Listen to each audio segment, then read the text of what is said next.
Your face looks better. Probably feels 100% better too, huh? 100%. No, not really. Look at Richie Rollins wearing a fancy jacket. Oh. I got my knee injected the other day and it feels great. That's amazing. It was hurt? I mean, It's killing me.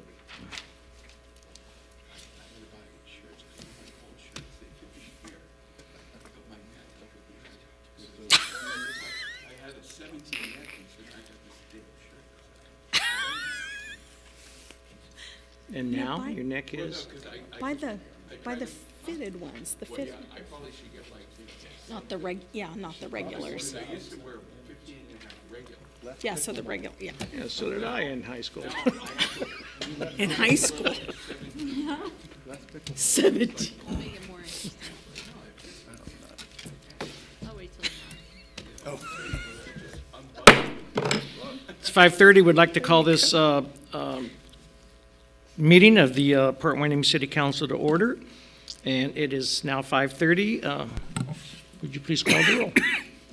Councilmember Gama, I am here.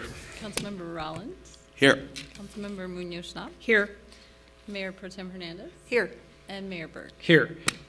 And we will now forego any public comments as there is nobody in the audience to make any comments. I would like to now turn this over to our attorney to announce our closed session items. Oh, my favorite thing to do. There are 3 closed session items this evening. The first is conference with property negotiators. The authority is Government Code Section 54956.8. The properties involved are 148 West Pleasant Valley Road, APN number 206-0-031-090, Oxnard.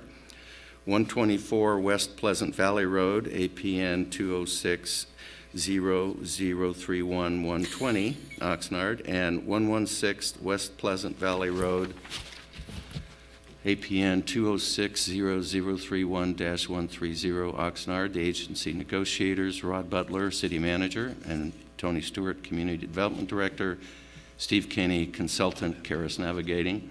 The negotiating parties are the City of Port Hueneme and Meade Whippo under negotiation, price and terms of payment. There's an additional property matter which is under the same authority. The properties are APN 206-0-031-070 located at the northeast corner of C Street and San Pedro. Agency negotiators, Mr. Butler, Mr. Stewart, and Mr. Kenny, as in the prior matter. The negotiating parties are the City of Port Hueneme and Habitat for Humanity under negotiation, price and terms of payment. And the third matter is conference with legal counsel on anticipated litigation. The authority in this instance is Government Code Section 54956.9 sub D sub 4. Based on existing facts and circumstances, the City Council is meeting to decide whether to initiate litigation. Number of potential cases, 1. Thank you very much. It is now 5:32, and we will recess to the closed session.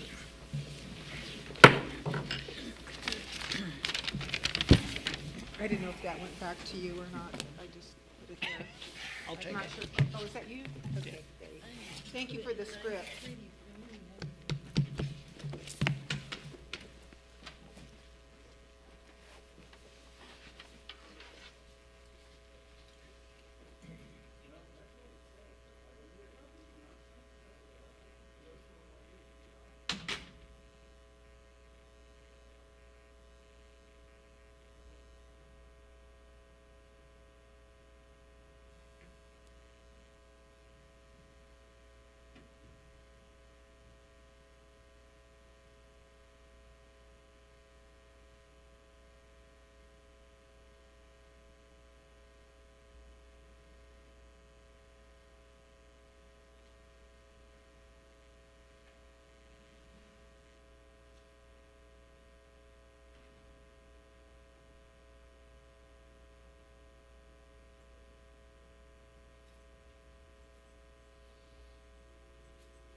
Was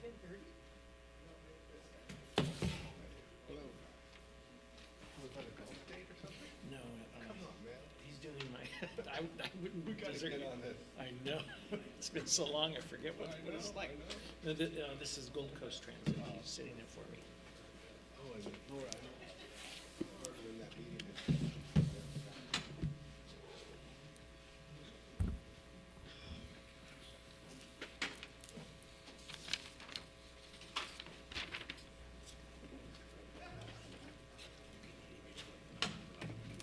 Yeah.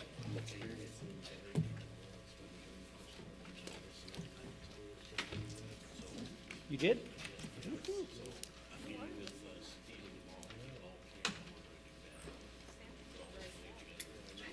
Still want to pursue the port.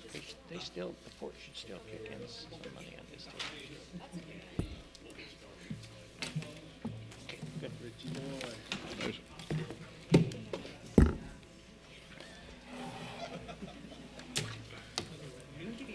Hi, how are you? Good weekend? You have a nice weekend? Good. I'm having a rough time, man. You shaking or? Oh, my. Boiling? Well, I'm putting this on. Was on the beach.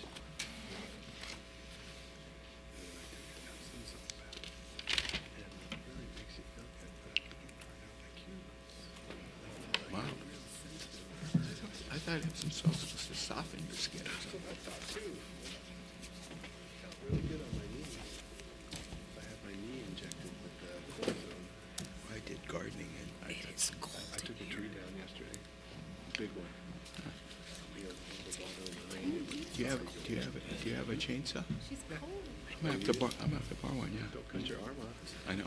That's why my wife didn't give me one. Like 6:30. Hey.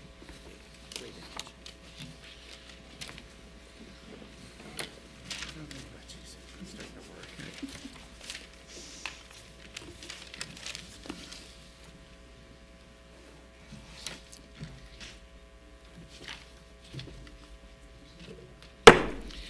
Okay, we are now reconvening our regular meeting, 6:30, and it is 6:30. And do we call roll again?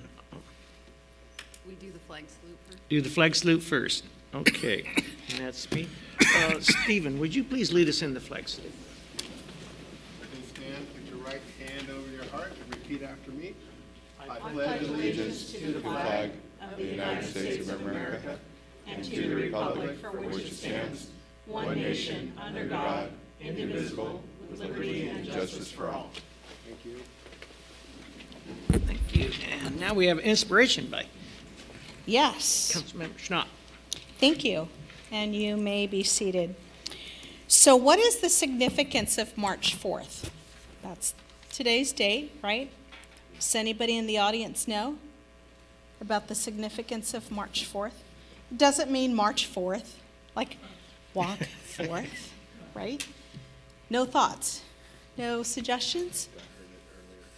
Well, as a matter of fact, there's a group that has a Constitution Daily blog that says March 4th is a forgotten huge day in American history. Originally, March 4th is when the first Congress met, and March 4th is when the president was sworn into office from 1793 all the way to 1933. That's a pretty big day, isn't it? So I just wanted to take the opportunity to hopefully be inspired by our founding fathers and for what March 4th stood for this country for a very long time. Thank you. Thank you very much. And now we can announce that the roll call remains the same as it was when we went into closed session. The agenda, can I get a motion and a second for approval of the agenda? I'd like to make a motion to approve the agenda. Second? We got a motion and a second. All in favor say aye. Aye. Thank you very much. Could I make Yes. a suggestion, though? We were going to continue our closed session after, so Right. just wanted to make sure Yeah, that, need him to report out on closed session. That's coming. Yeah, there's an agenda item where I'll report on closed session, and whenever the mayor would like for me to do that, which is probably now. Which is now. Thank you, Mr. Mayor. First of all, I should announce that item number 1 on closed session, which is a real property matter. Number 1, I should just say that the properties described there, say they're in Oxnard, they're actually in the city of Port Hueneme. But that item did not get considered because the council ran out of time, and the council will re-adjourn to closed session at the end of the regular meeting to consider that item. You're welcome to wait and come back after that if you want to hear if there's any reportable actions from that item. With regard to the other 2 items, there were no reportable actions. Thank you very much. We are now going to recess our city council part of this meeting and open up our housing authority meeting.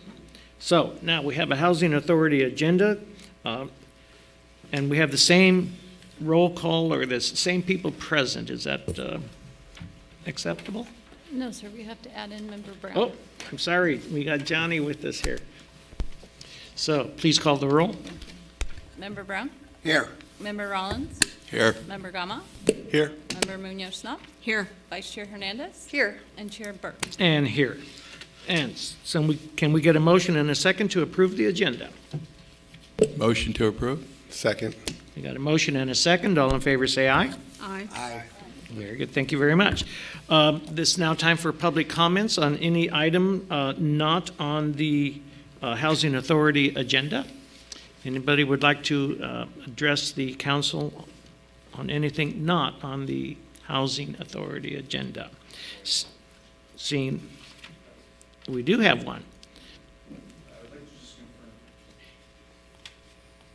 I would just like to confirm that ADUs are not on the agenda for the Housing Authority at the moment. Right, that's on the regular city council agenda. Okay. I would just like to take a few brief moments to comment on the occupancy requirement that's in a draft proposal for an affidavit proposed. Okay. First of all, have you filled out a form yet? I did, yes. Yes, we have that. Okay, likely we were going to ask that during our regular session. Is it okay if he does it now? I mean, are we? That's your prerogative, Mr. Chair. Go for it. Thank you. Thank you much, Mr. Mayor. I'm a 28-year-old. I just moved to Port Hueneme, and as a 28-year-old, I see people my age struggling to find affordable housing. What I would like to do is convert a garage into an accessory dwelling unit, and I think that the purpose of this program was so that people like me can assist in the community and provide valuable housing opportunities. I'd like to submit to the City Council a supplemental information packet from a meeting that occurred in Ventura, on the Ventura City Council on October 16th, 2017, that contains an opinion from the city planner of Ventura about ownership occupancy clauses. I have 3 copies of that here.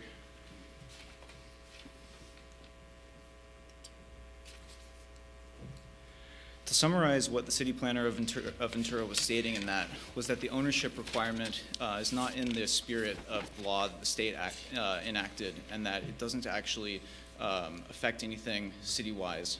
So for me, in considering this, the proposed verbiage in this affidavit stated that if I were to leave my house and have to move somewhere else, the city would reserve the right to notify me to destroy anything that made it an accessory dwelling unit, and that I would be unable to rent out that accessory dwelling unit. So what I'm looking at is spending $10,000 to $20,000 on renovation. We all know that the economy is tough. We know the job market's tough. We know job stability is tough. And so for me, looking at this, I see a huge risk looming in my future. My coworkers, 3% of the workforce at my company was laid off last week. I could be one of those people. So I just want the city to appreciate that the amount of risk introduced in creating an accessory dwelling unit by this ownership occupancy clause makes it untenable for many people, and in fact makes it, I believe, so that people are not going to in fact make accessory dwelling units because the risk is too high. So I would appreciate it if the city would take into consideration some of these ideas, and yeah, that was what I wanted to say. Thank you very much. Okay, now we will move to the consent agenda. There are 3 items we have on the consent agenda. One is the meetings of the canceled meeting. Minutes from a canceled meeting? Okay. Of January 7th, 2019, and the regular meeting of February 4th, 2019. Next is the cash disbursements through February 15th, and the third one is the budget appropriation adjustments for the Housing Choice Voucher Program fiscal year 2017 through 2018. Can I get a recommendation? I'd like to make a motion to approve the consent agenda. Second, anybody? Second. I've got a motion and a second. All in favor say aye. Aye. Aye. Okay, we do have a business item, Finance Department, fiscal year 2018, 2019 mid-year budget review.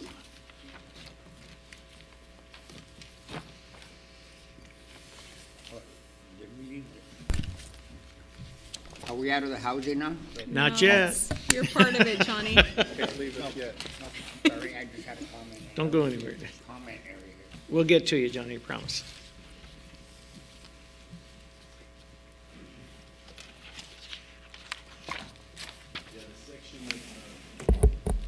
The section that everybody had in there was the entire budget. So the summary portion that was in the beginning, if you go to page 9 of that one will summarize the housing authority accounts. I didn't get any of that. And then in the detailed report. Excuse me a minute. Rich, can you share yours with Johnny? So we can look at it We're on together? page 9. Yeah, page 9 is the summary. Here.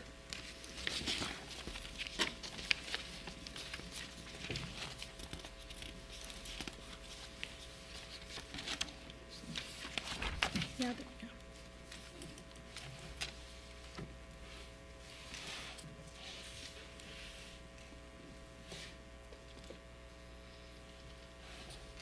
Okay.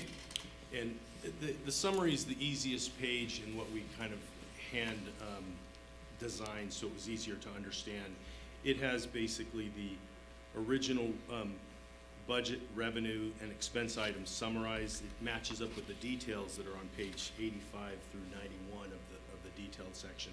But it kind of goes into the changes of what we expect, what's occurred, and what we expect for the rest of the year. Okay. Anything else you want to say about this that we're looking at? On the 9-page summary report, that one has revenues listed as positives and any deficit listed as a negative. The reporting system that comes from our accounting software has revenues as credits, so they're listed as negatives. So the budgeted deficit at the end of the year comes up as a positive number in the system generator report, when really that's a deficit, so it's kind of counterintuitive. We took the details from this and summarized them in the 9-page report and left them so that surpluses were positive numbers and deficits were negative numbers. It's a little confusing here, but I'm not quite sure what's the best method for communicating this for the council and the public. Okay, Sylvia. Okay, so if we're looking at page 9, Yeah. 9 of 9, so Ken, you're saying that the bottom here, total adjusted housing fiscal year 18-19 budget, we have a decrease of 637,000?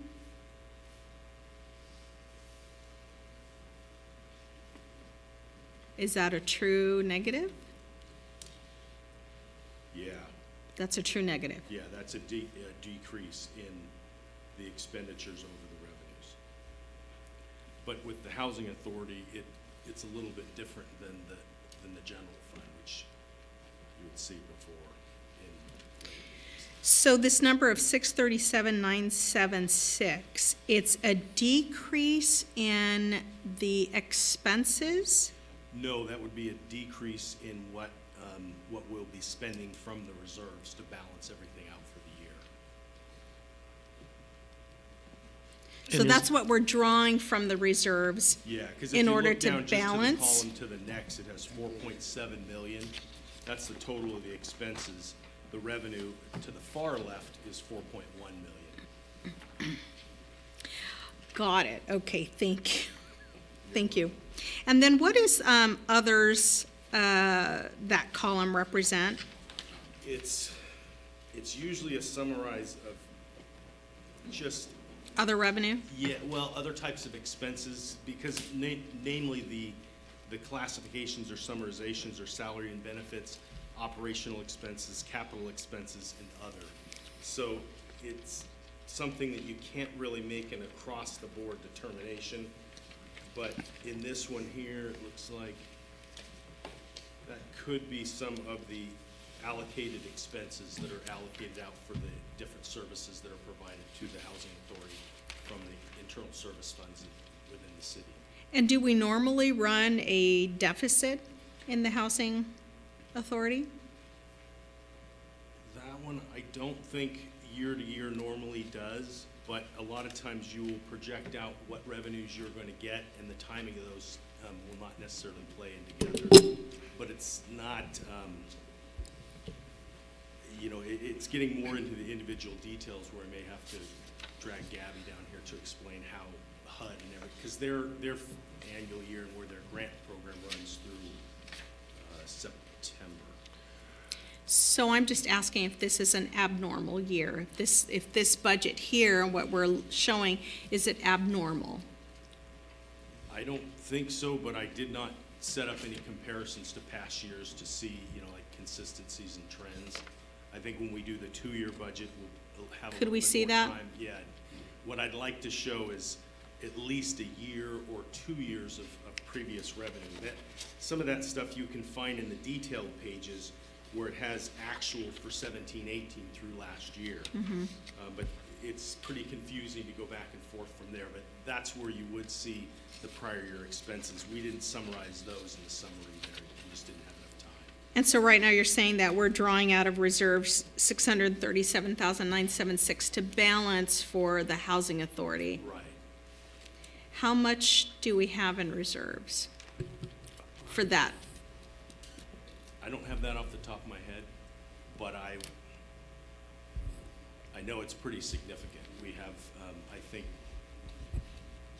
$2 million invested in LAIF, and that's money that we don't use on a regular basis. I'd kind of seen a number like that too. Yeah. Okay, all right, thank you. I'm doing the first review of draft of our consolidated annual financial report, so I'll be reviewing that in the next week or two. Oh, So, there she is. Okay.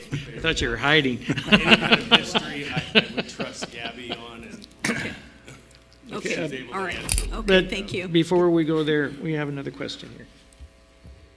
It's my recollection that we had a lot of projects going on this past year, right? And is that pretty much the bulk sum of this negative number? Right.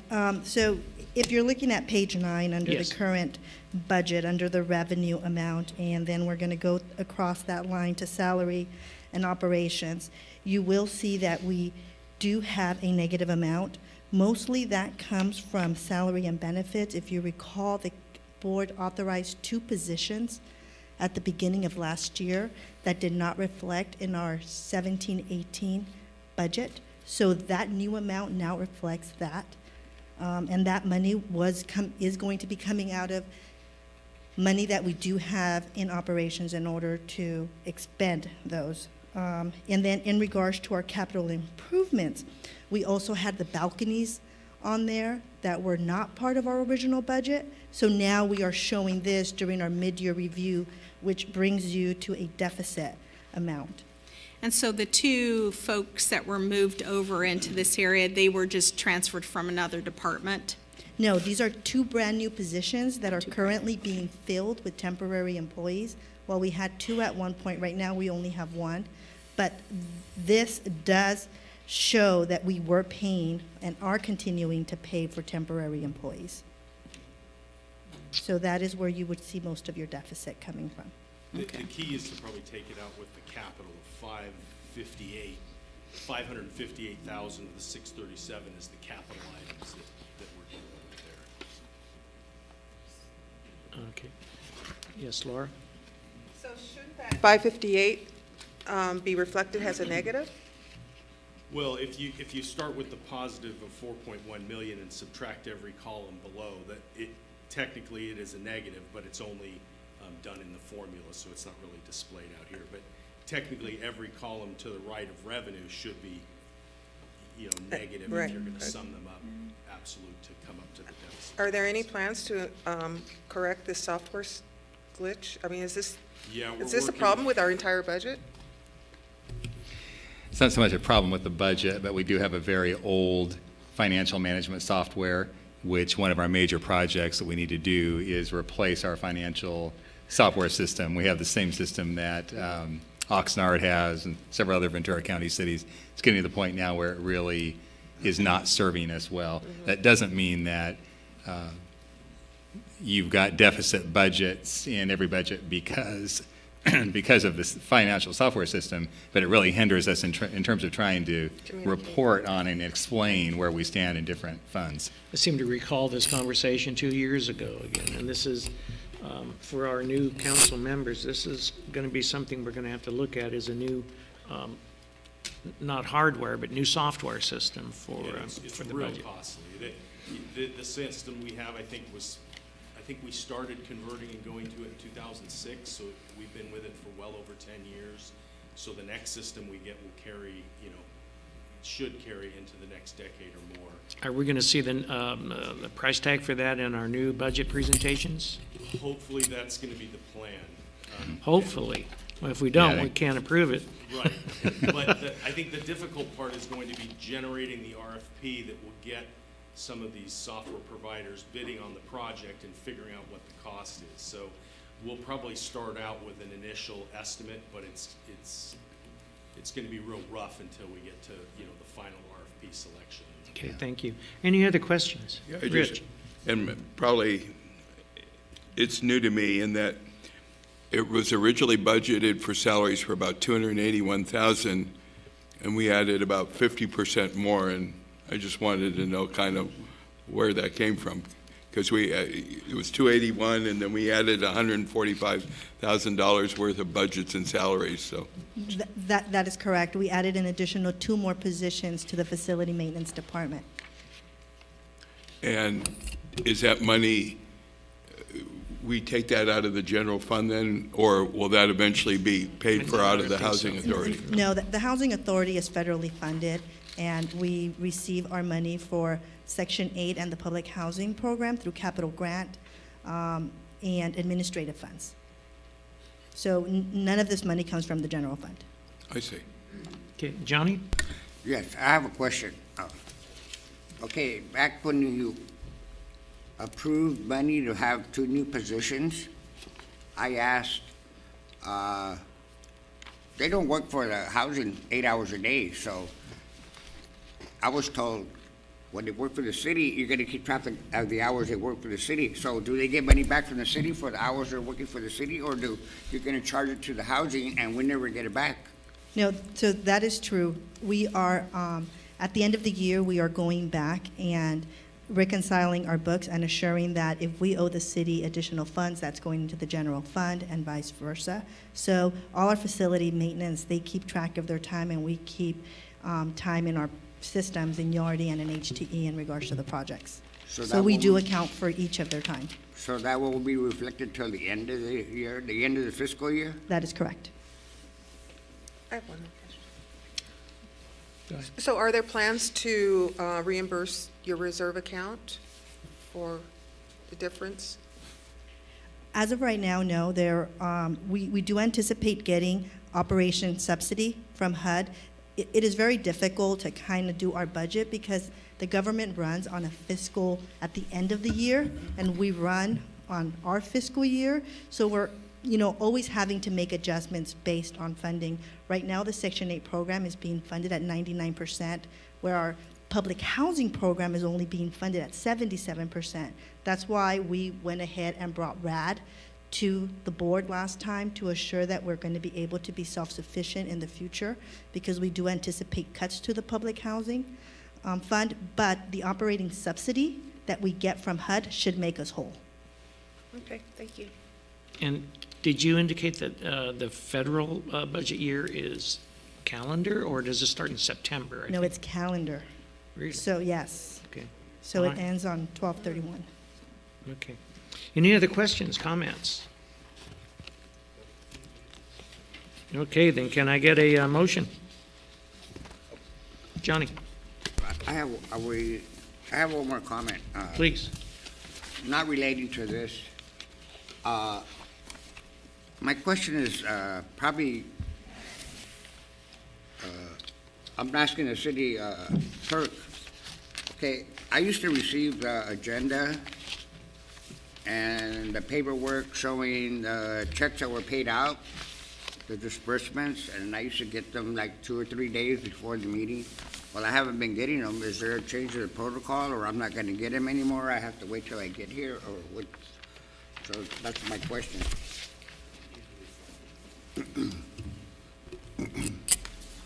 No, sir, you'll get them. There was a mistake that you did not get this one. I'm sorry? It was a mistake that you did not get this one, and I will ensure that you get them in the future.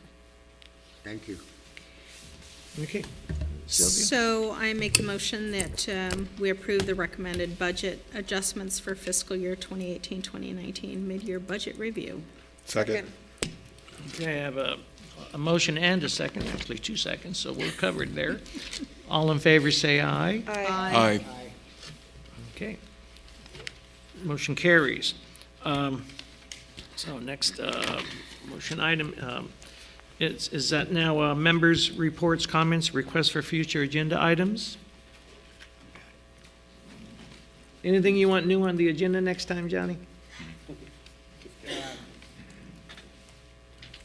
caught me off guard. That's all right. Take your time.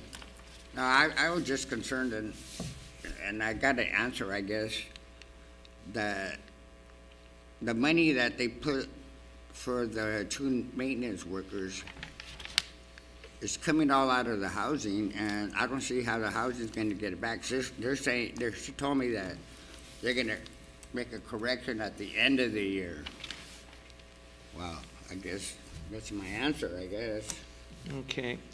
Can we make it a note to keep an eye on the accounting system for that and to help satisfy the curiosity? I would be curious about that as well. If we could watch that, please. Yes, Steve. So is the process that the maintenance workers complete a timesheet when they come and do work over there, and then it comes through the system, and then you're able to calculate how much time and expense was incurred on behalf of the housing department? Is that what happens? Yeah, so our software in HTE and in Yardi allow us to calculate the time. So the guys, every day that they work on a housing building, they tell us how much time was spent. That time gets put into our computer system along with the timesheets. Finance trues up at the end of the year. So what you're seeing with the budget is just a estimate of what we assume is going to be the cost for the housing authority. At the end of the fiscal year, we will do a true-up. Yeah. Thank you. Yeah, what is like the percentage of their time, just real simply like that, you know, they figured it out based on the estimate? Right, well, fiscal year 17-18, we spent a lot of time because in preparation for our HUD inspection, Mr. Biafonda, our Public Works Director, is here, and they were under his department.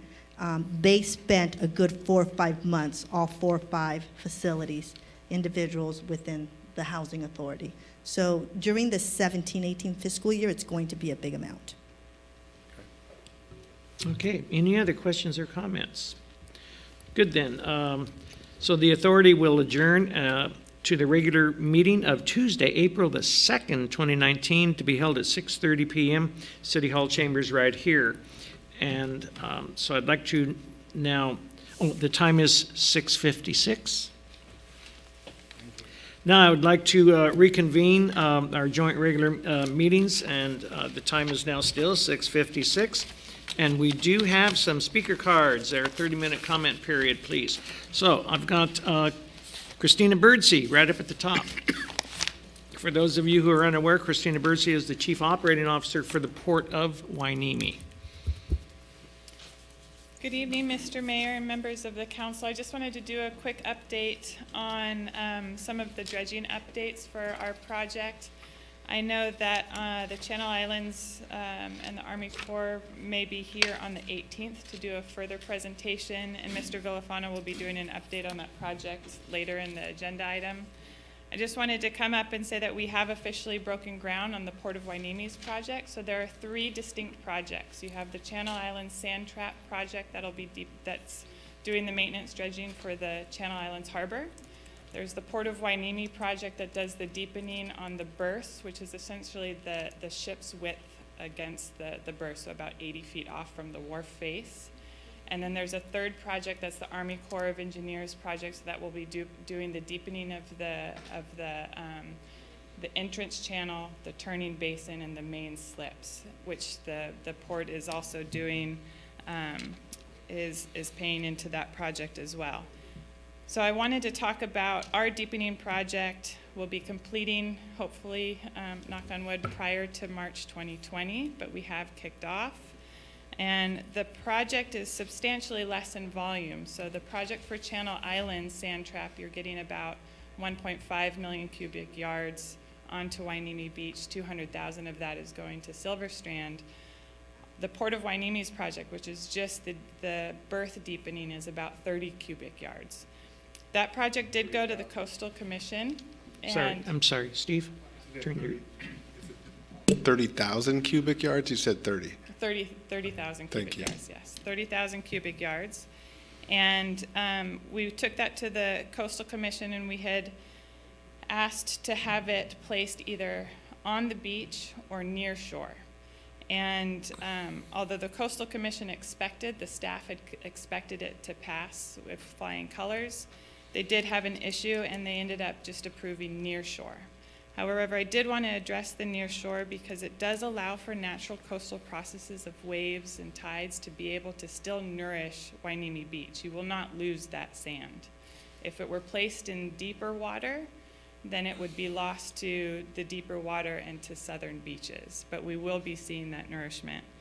And the Army Corps of Engineers will have several 100,000 cubic yards of sediment, and that will be placed on the beach. So you will be seeing multiple nourishing of Hueneme Beach. And I just wanted to address that. I don't know if I can answer questions during this time. But. Any questions, Stephen? Yes. In addition to the deepening project, is that what you're saying? That there's more nourishment coming? Right, so the port is actually working on stabilizing and doing the infrastructure improvements that's required of the wharfs to be able to do the deepening, so the actual dredging of the sediment.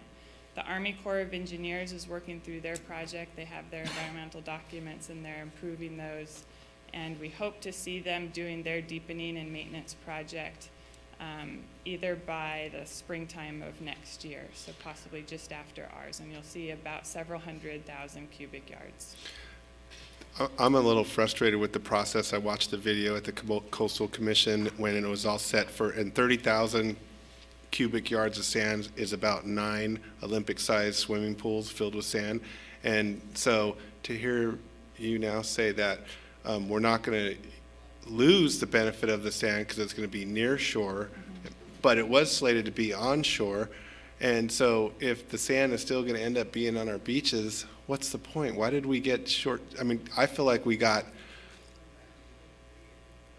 at 11th hour, I don't know, because I watched the meeting, it was set up to be approved, and because the test limits were all within the safe zone, and then for some lady from Surfrider to get up and say, just to be safe, and it's really frustrating for me, and I Absolutely, I share your frustration, especially working with the Coastal Commission during that time and not having any comments during that period of time, and we had reached out.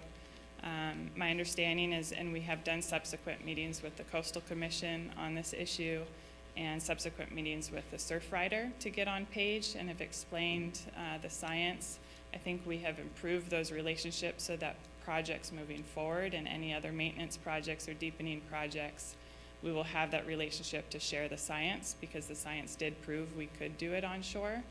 I still don't think we will lose the sediment to the nourishing of the beach, but I do share your frustration. I think we've mitigated that, and in the future, doesn't matter whether it's in Northern California or East Coast, we will be, and I will have my staff attend any of those meetings. I think it's advisable for Beacon and who we pay membership in, as well as somebody from the city, to be there regardless of what staff at the Coastal Commission says. Correct. What's one more thing? So we can't revisit this item, it's dead. I mean, because my understanding is that the first part of the project is to take care of the wharf, and so that the actual deepening is not coming for another 6, possibly 7 months. Absolutely. So is that issue dead? It's not necessarily dead, and I'm looking into the process. We have awarded a contractor, so there would be substantial delays.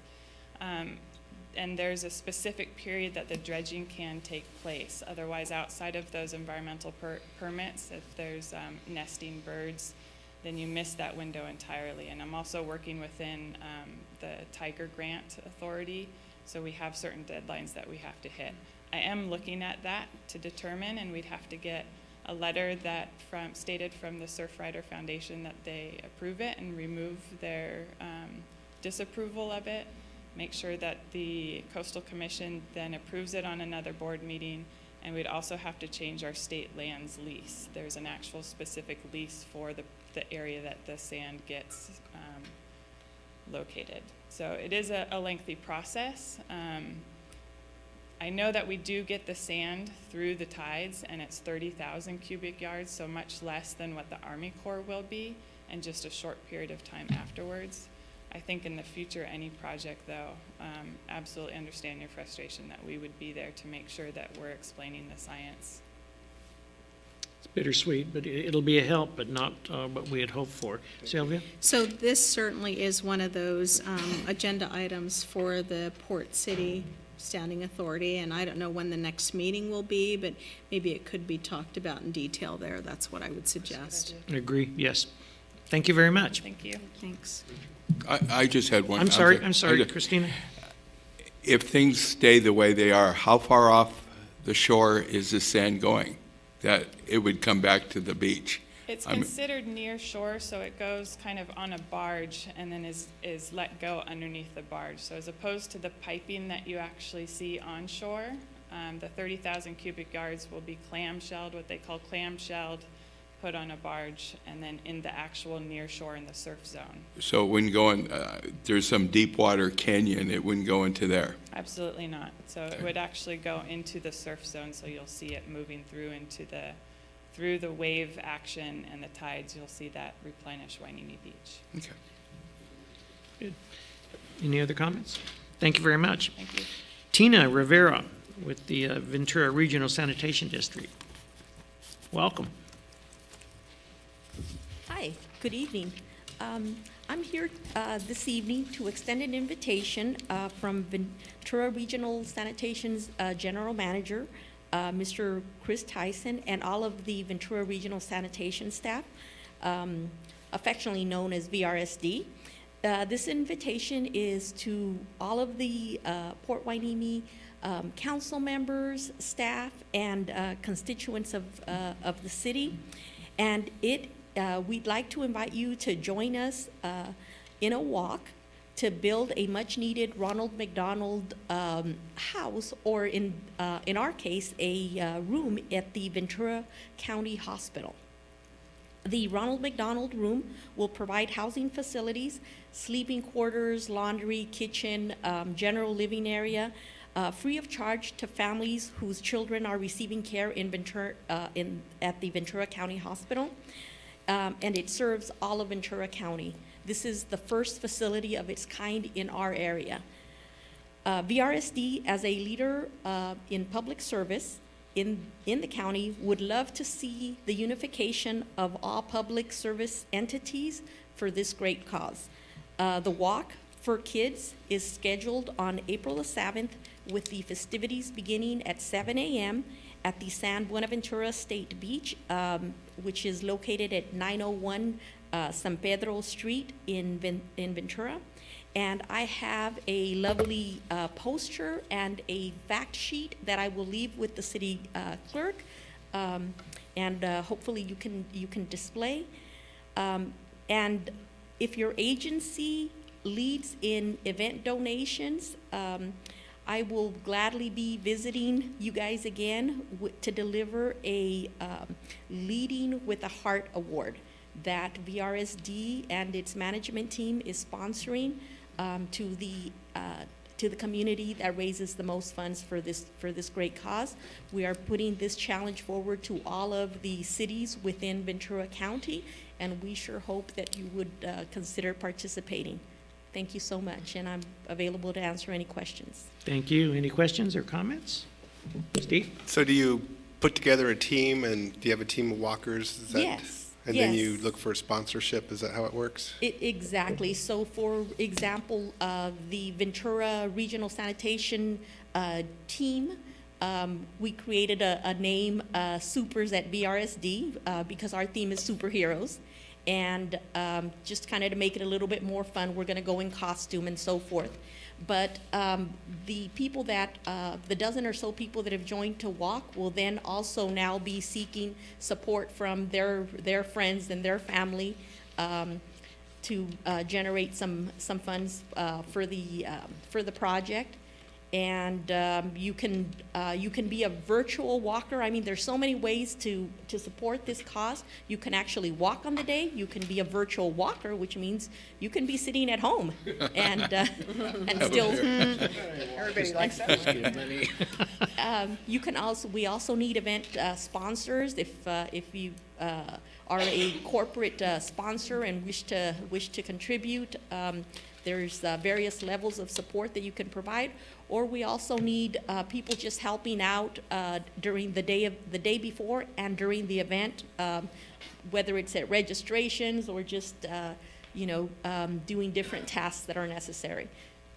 But again, any assistance would be greatly appreciated. And personally, having had received benefit from an organization like this in the past, I can tell you that it is one of the best types of services that you could provide, because you're providing it to a family at probably the most vulnerable time in their lives. And so I would encourage anybody to participate in any way they can. Thank you very much. Thanks. Rich? Yes, how much is it going to take to build this? The goal is $125,000, and being a math person, I figured out that you could really achieve this with 600 walkers, because if you had 600 walkers and each walker made it a goal to raise $200, which is really, once you back out the $25 registration fee, only about $185 per person to raise, that really achieves our $125,000 goal. The facility is scheduled to be open in 2020, because we are so firm on the belief that this community is going to come out and support this event. Thank you very much. And last speaker card I have here is for Jeffrey Demmett.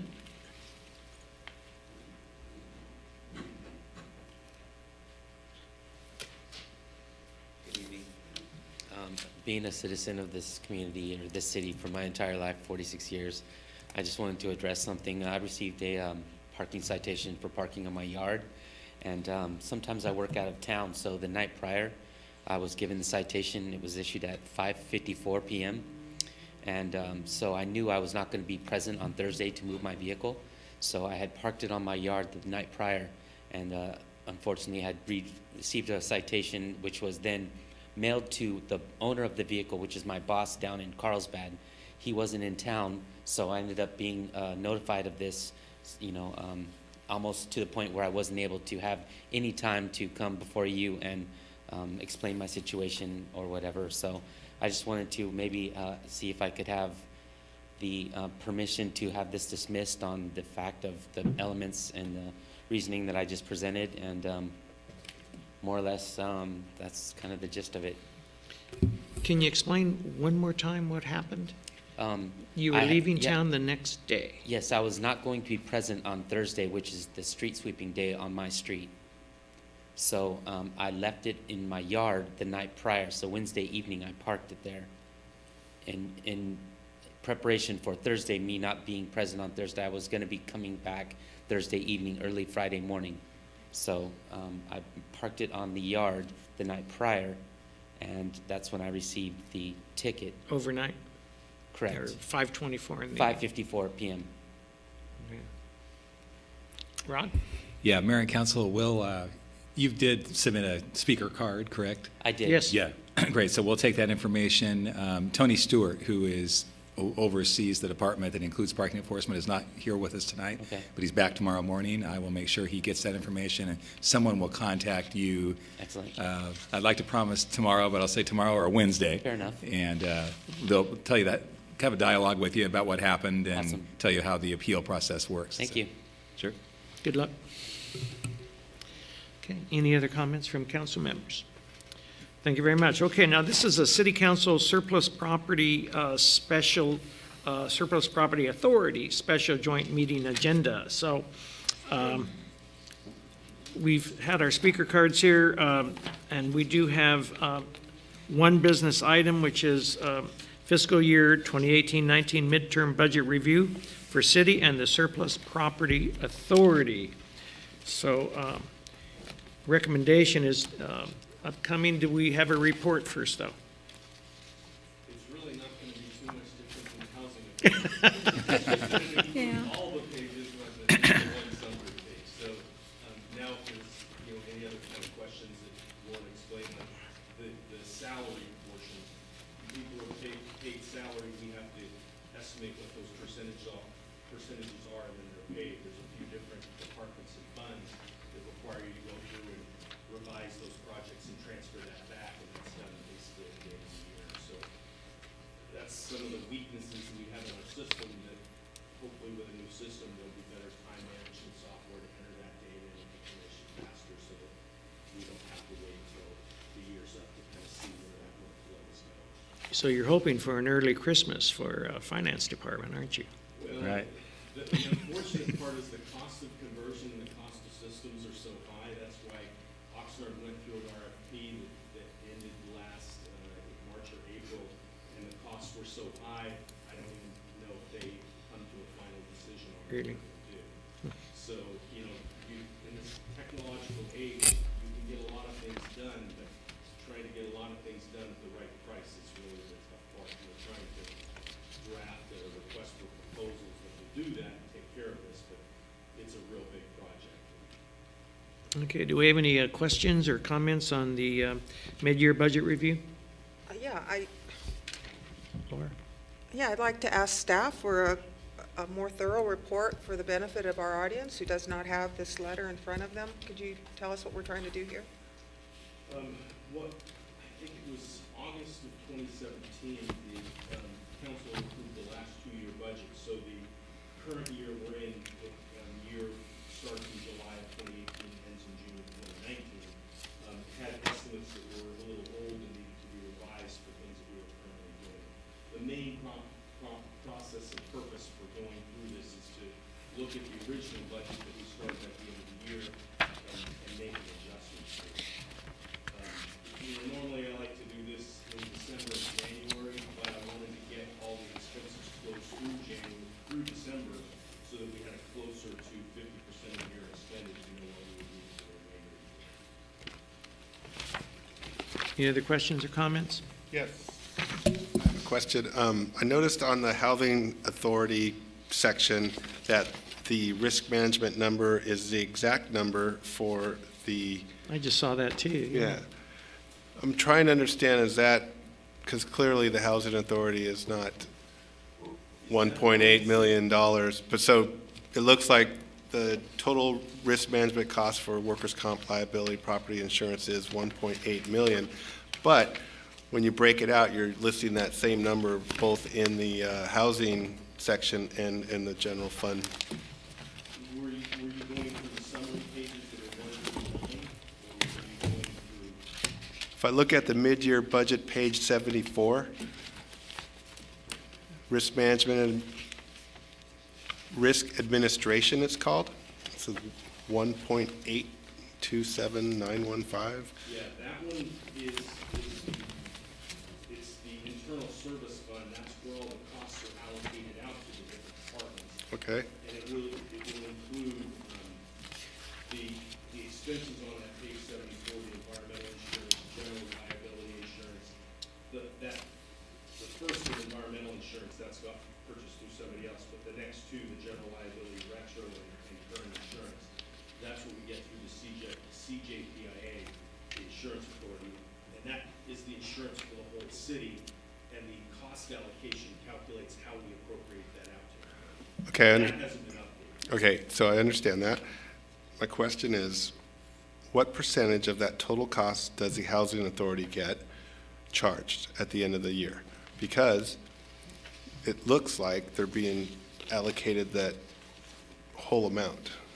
No, what happens is the internal service amount, so like that is the expense, and then the revenue is what's distributed out. That entire 1.827 million, that's distributed out in the housing authority, the general fund, the enterprise funds, all of them. So if you were to go to the housing authority and you would look at, It's the same number, I believe. what page are you on? If you look at page 89, there's, so that's section 8, that shows the allocation expenses of $8,200. This is based on the allocation that was done a year ago, so it could change when we get the current allocation done. But that's only $8,200 of that 1.8 million. Okay. It's just not quite clear. It's very, I can show you the last cost allocation we had.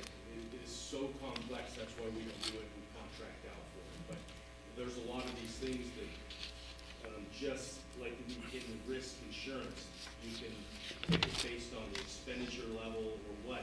You have to figure out how you're gonna distribute that purchasing of insurance into all the different funds and activities and fairly allocate it.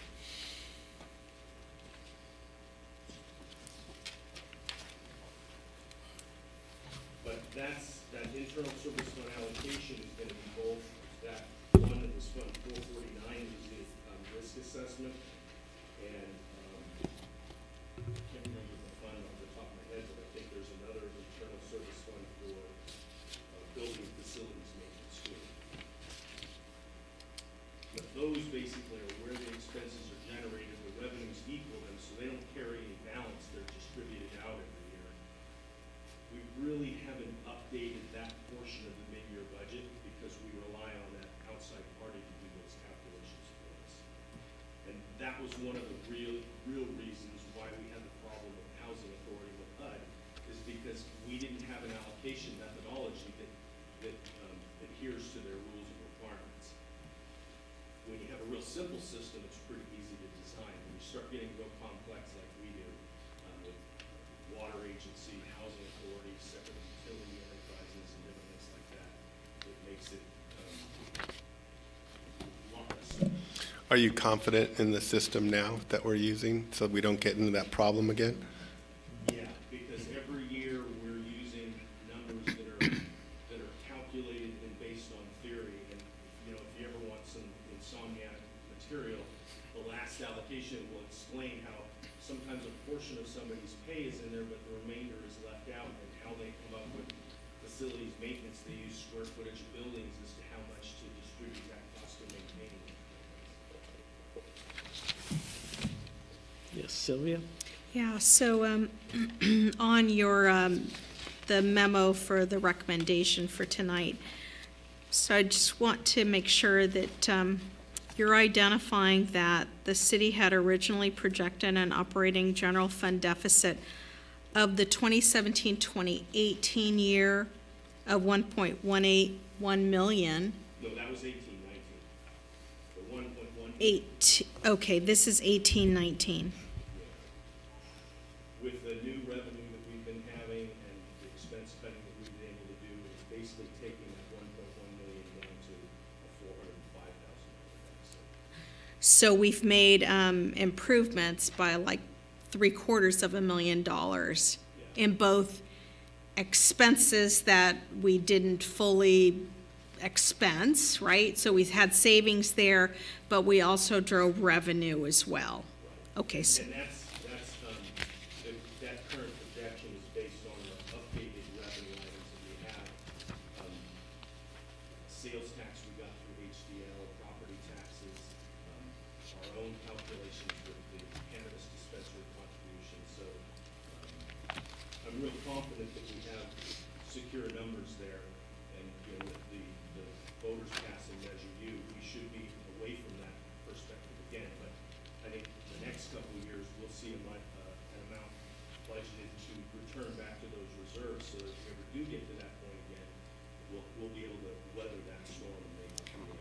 So what we do have in here also is, are any of the monies that come from the different, you spell them out here in the detail, but from the Harbor District. So of the different areas of agreements, you have those spelled out. So that carries us through like their projected amounts for like what hits the 18-19 year for us. Yeah, the only one that's going to be a little bit skewed is going to be the Community Benefit Fund.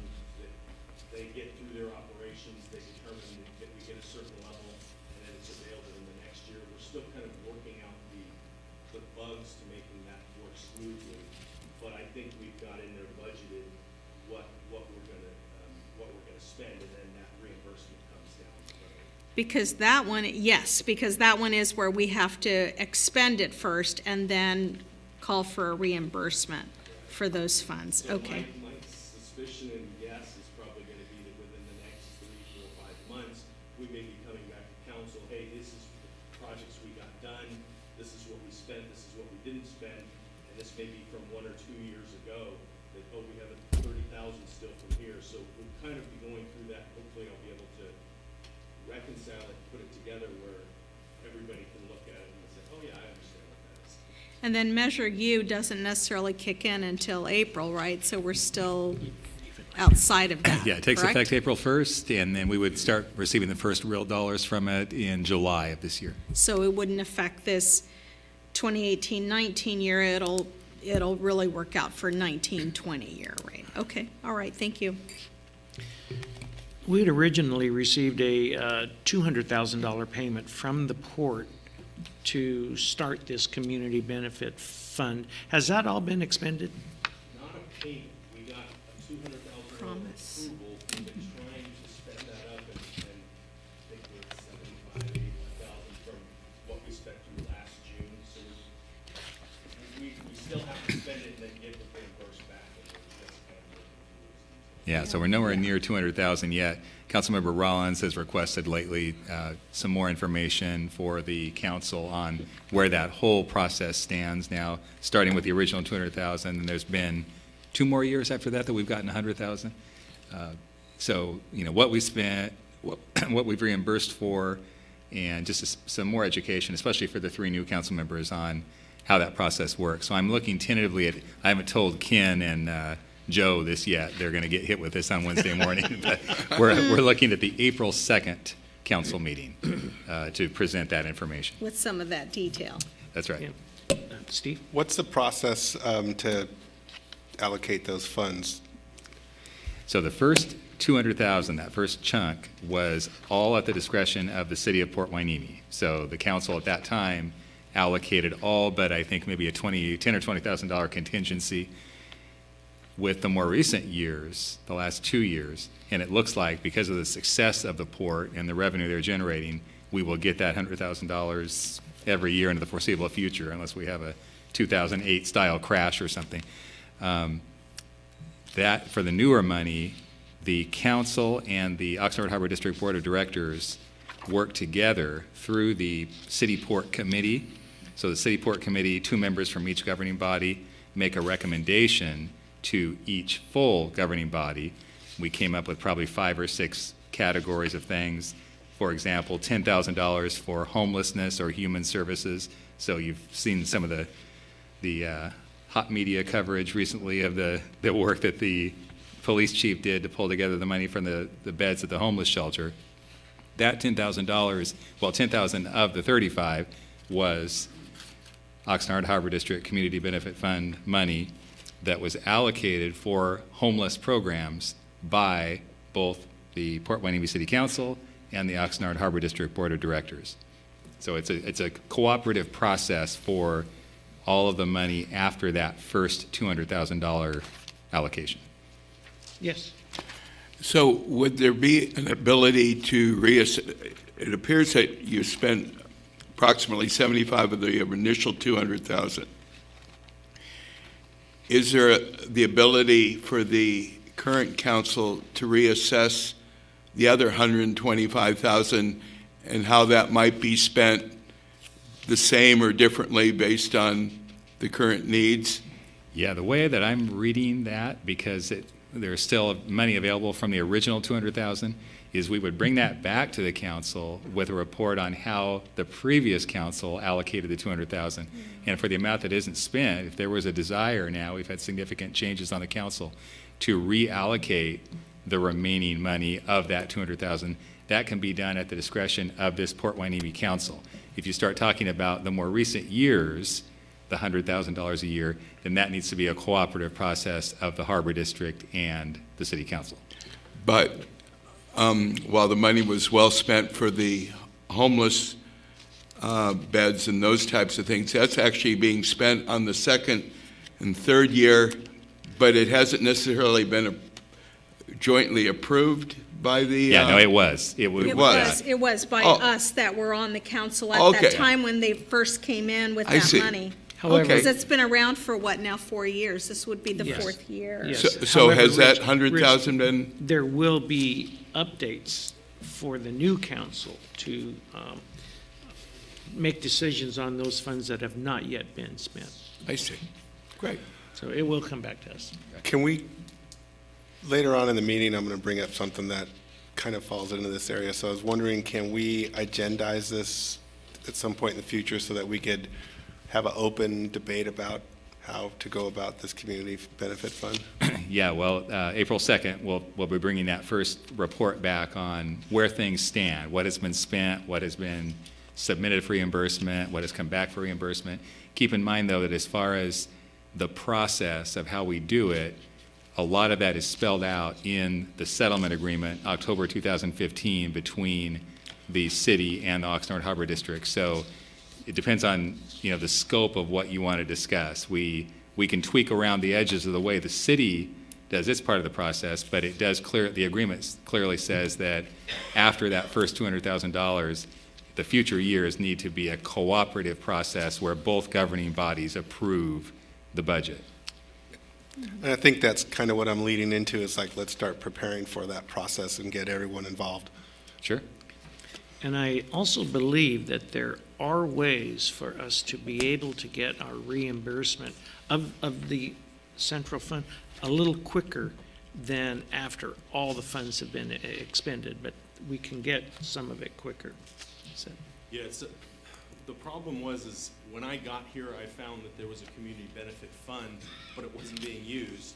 And as we started digging more and more into this, I found a synonym with the community benefit fund, community enhancement fund.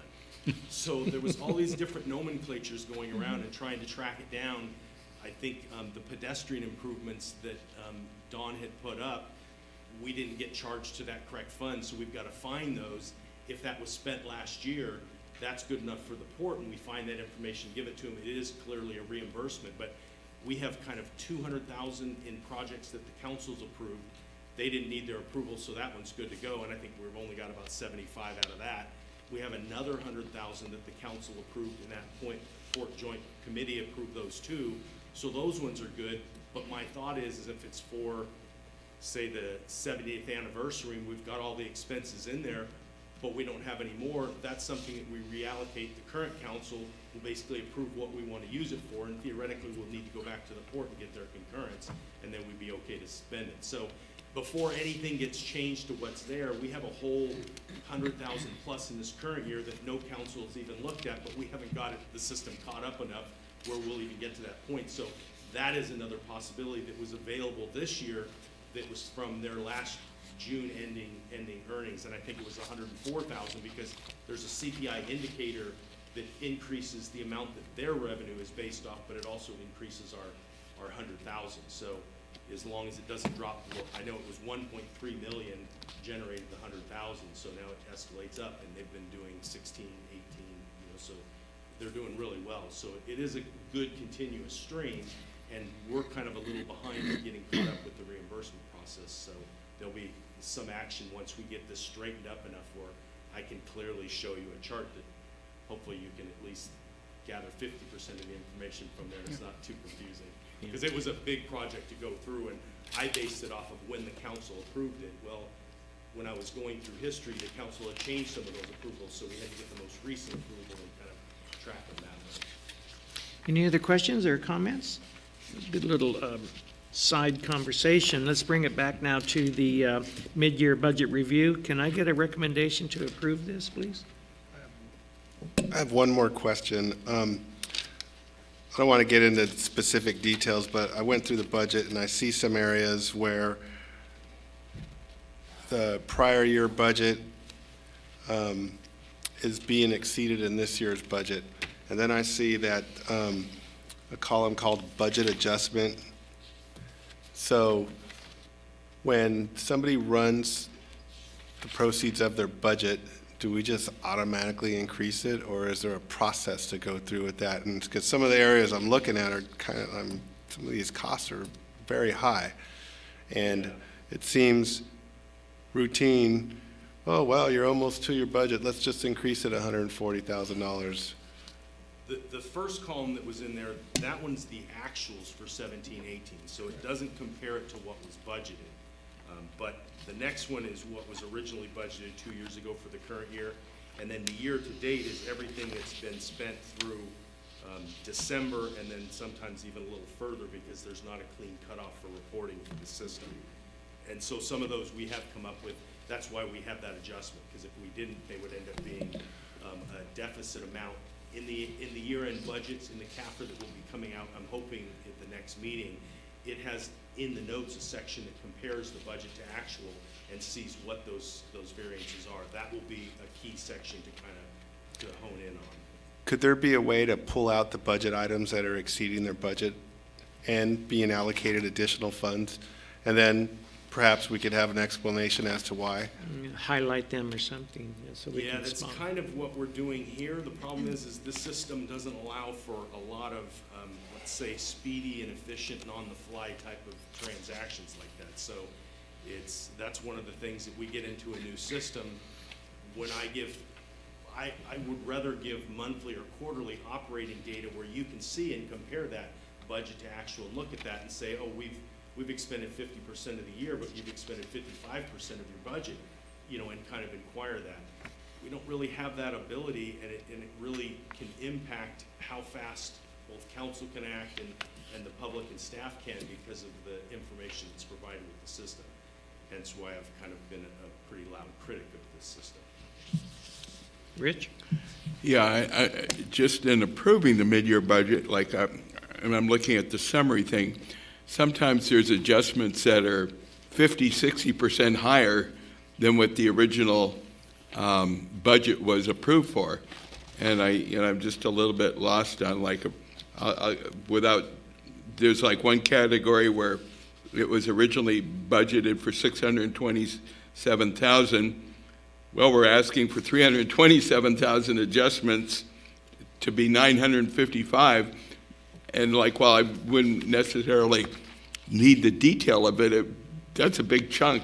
How are we spending 50% more on that area? And there's a lot of it. And then in some cases it works in reverse, where we were asking for a lot of money and we didn't spend hardly any of it in that area. And so it's kind of I don't know exactly what to approve without almost going over at least the major differences. 5,000-10,000 here and there, no big deal. But when you have 600 approved and we spend 300, we need an adjustment of 327. That seems like an awful lot. I'd go broke in my own budget that way. Either an awful lot or should be a major change when you've got 150% more. Yeah. Expended. Yeah. So I don't know.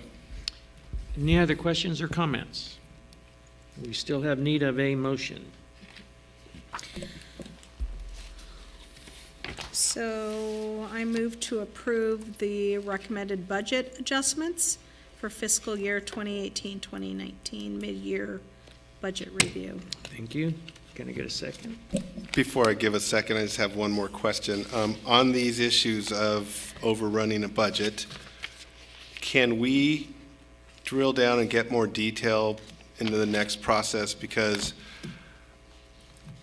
I just don't feel comfortable, like Richard said, oh yeah, you need 300 grand, here you go ahead, take it, without an explanation. And like I said, I looked through this over the weekend, and there's a number of areas like that, and I have questions, and I don't think it's probably the most appropriate spot right here to start hashing out all these questions, but if we could routinely get a list and say, look, here's the budget items that are running over budget this year, you know, and we have a conversation about it, maybe we can learn about what is and isn't a problem for the city financially speaking. Obviously, the software system is a problem, but I think I would just hope that we could do that in the future. So I will provide the second for this motion. Sylvia? In addition to Councilmember Gama, is Mr. McDonald on that cycle of reporting every other month or every 3 months or so? No, we need to get him on a quarterly at least cycle. Like the police chief and Mr. Villafana. Yeah, Don't set me up that high. Sorry, Ken. I'm finance. Yeah, but it's important. Right, no slideshow.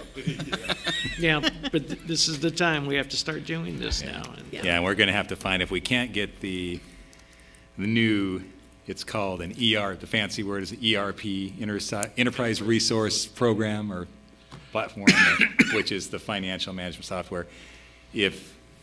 And that's normally a 12 to 18 month process, at least from RFP to implementation, sometimes 2 years or more.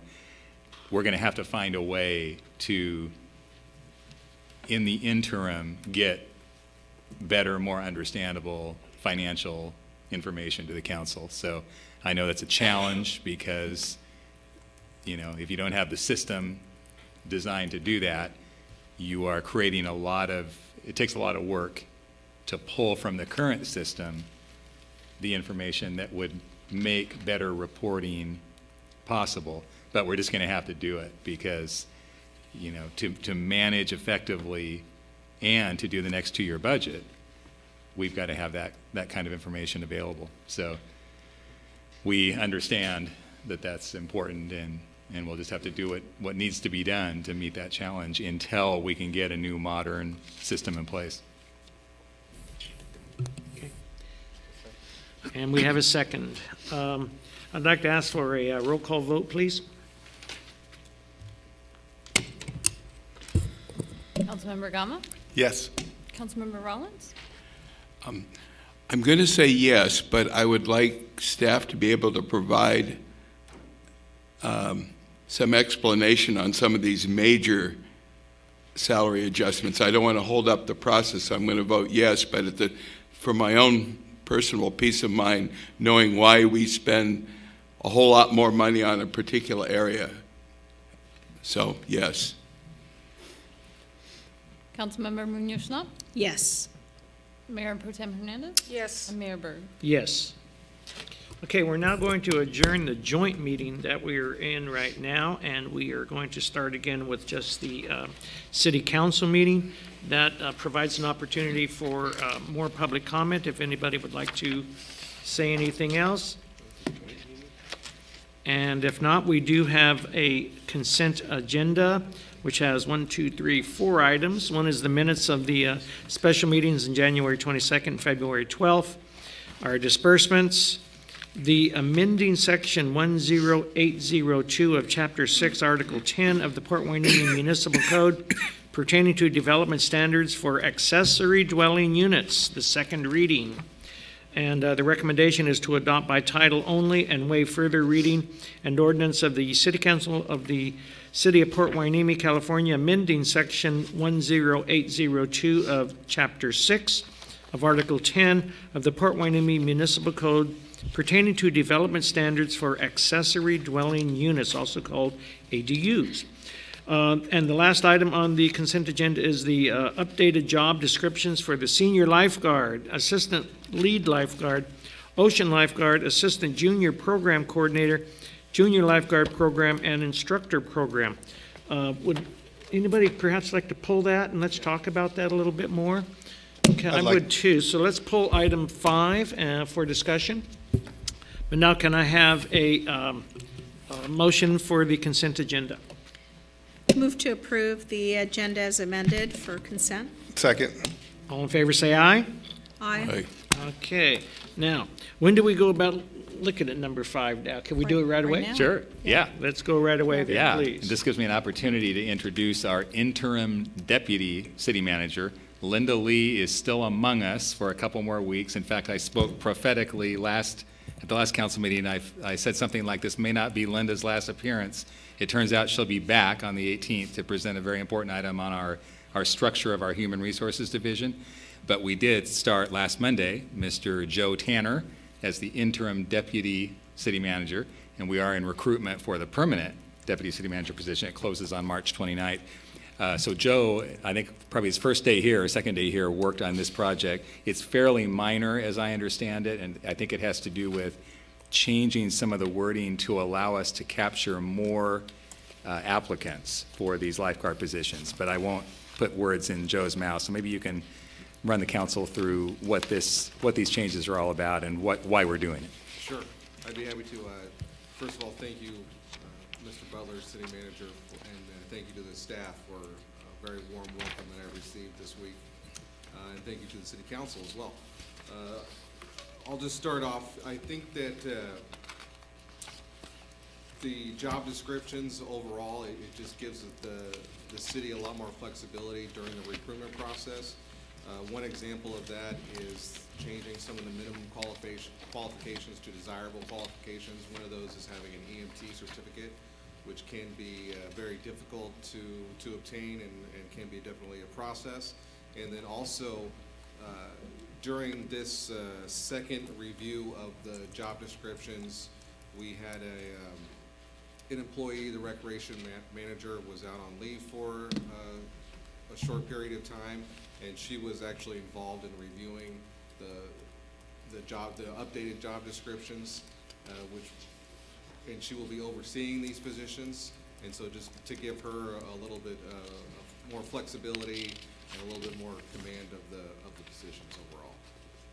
And that concludes my report. Steve? Thank you. So this position, in my view, is probably one of the most important positions for this city moving forward. And the way I describe it is, I'd hope the candidate would view the position as a blank canvas ready to be sculpted into a premier beach community with superior services in and around the beach.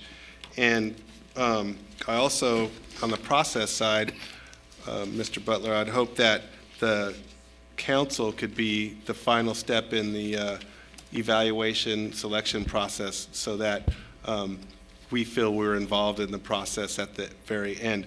But one of the things that concerns me greatly is I would like to see this position be the start of integrated wellness, athletic, safety, community, and make our beach a draw to increase revenue here and to increase the athletic competitions that a beach can host, and to do all the wonderful things that we know our beach should be doing. It's an unbelievable beach, and I'm here because I love the beach. I live a block from the beach. Every day I'm on the beach. You could see me in the morning, in the evening. I drive by the beach when I go to work. I drive by when I get back to work. So I want to be able to know that we are finally going to step up and get a position that can really grow our beach activities and bring us additional revenue and also additional wellness associated activities for the beach. So as I look through here, I don't really see anything about bringing in more revenue generating activities. We've had some success with beach soccer. Rich and I have been long proponing to get some real volleyball courts down there. So again, I'm hoping that this job description and this person that gets the job would be like I said, a blank canvas, and get to come and create and bring youth activities to our beach that are wholesome and wellness-based. Thank you, Sylvia. Yes, thank you, Mayor Berg. Thank you, Mr. Tanner, for this information. And one of the things I want to make a comment, though, is that, Mr. Gama, what you're actually identifying is the person that would oversee the lifeguard program. So I don't necessarily see it here as part of this description, because this, well, let's see, the first description is for senior /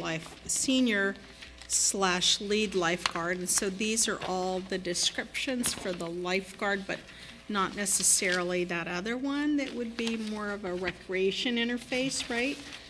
Yeah, I think you're right. As I look at the list here, the ocean lifeguard supervisor, I think it is not among these,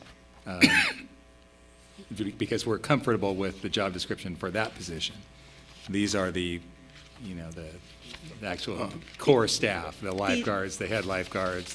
These are the seasonal hires, right, that we have here. So you're talking about somebody that's over this group, and it's more directed towards these guys over here. Didn't we approve a new position? Yeah, Yeah. and we thank you, and we thank the council again for that. That's in recruitment, and the staff did not desire to make any changes to that job description.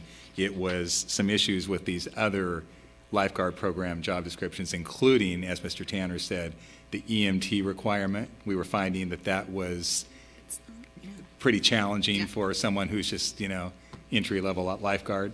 So, Yeah, excuse me, I still see it here, and it's not marked out.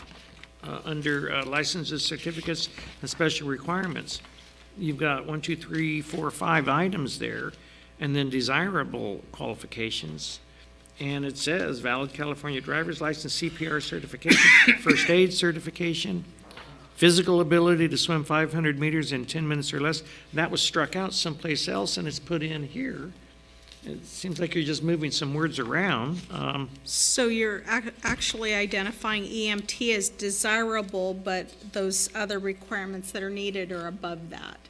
So Oh, I okay. read it as though, the valid California driver's license, CPR first aid, I'm also a wilderness first aid, certified person.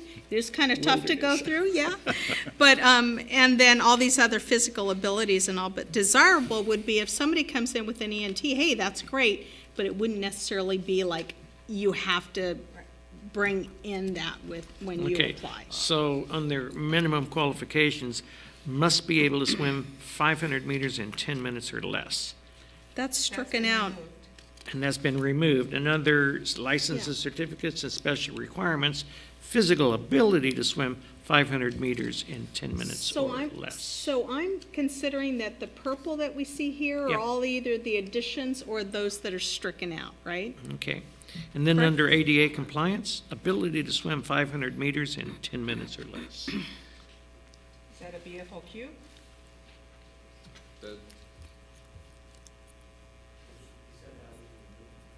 It's basically just a format change. Okay. For some of them, That's what I think I'm as we seeing. kind of reviewed, I'm we seeing did the same red line, language, so, Okay. that's the minimum. Rich? Yeah, my one question, the first aid instructor certification, how are our people going to be trained? I'm assuming we're not going to have a staff person inside that can give them the first aid instructor training. If it's not required, then we don't have the ability to do that. How are we going to give the lifeguards first aid instructor training? I mean, is there something in the plans? yeah, I think actually in the past we have had some in-house staff that have been certified to do that training.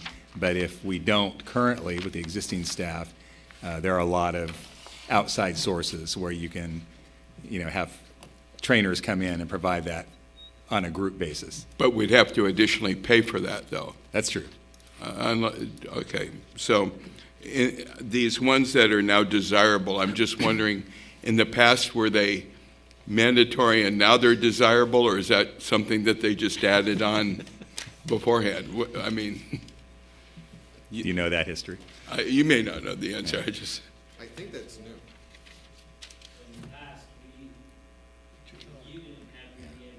He needs to come up to that. Is he a speaker? Yeah, come on up, yeah. So I'm George, I'm a Hueneme resident, and I've been a lifeguard for about 7 years. So in the past, I I took on and I got my own EMT, so I had to do training and I had to pay for it. Currently, for any training, I know that has to be all paid for. I know the CPR training needs to get paid for by each individual. I don't believe the city has ever helped us out with that, or I don't think there's no reimbursement for the young kids. Most of our lifeguards are all 16 years old. For them to get the EMT, they won't get it until maybe when they're going into college or so on, because during that time they're, just going to school. And as far as you were mentioning the EMT job to be required, was that for the job description? It was desirable. That was one of the changes from the original council approval. EMT Class 1 certification as a desirable qualification. Not mandatory. Okay, yeah, I was going to say, if it's going to be mandatory, I think it's going to be a little difficult for us to recruit. Okay, thank you. No, I was just, because in the past, so we're going to have to budget then to get these people trained in first aid if we don't have anybody in-house that can do that. That's true. And I was wondering if that was budgeted for, because I know the Red Cross would be one of the ones that would do that, and they now charge a good deal of money. Yeah, that's the Title 22 that all lifeguards they all need that, which is like your basic, your basic BLS pretty much. And I mean, it's definitely something to have because we deal with instances left and right. I know most of you guys, I'm not sure if you guys ever been down there. It's the most dangerous beach for sure in Ventura County, I believe so. And I mean, we don't get no credit out there. I mean, not many people even go out there to go check it out from the council or so on. The amount of rescues we do and so on, it's just insane.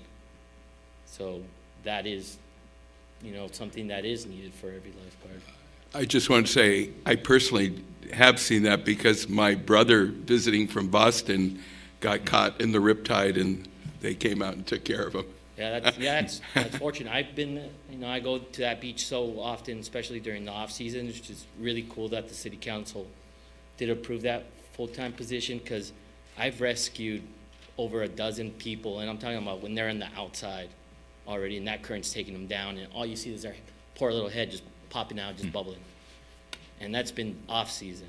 And that's just because I go there, like Steve was mentioning, I go there every day after work. I pass by, I go hang out for 30 minutes, an hour, especially when it's sunny. It's the best time to be out there because I know there's going to be a lot of people out there.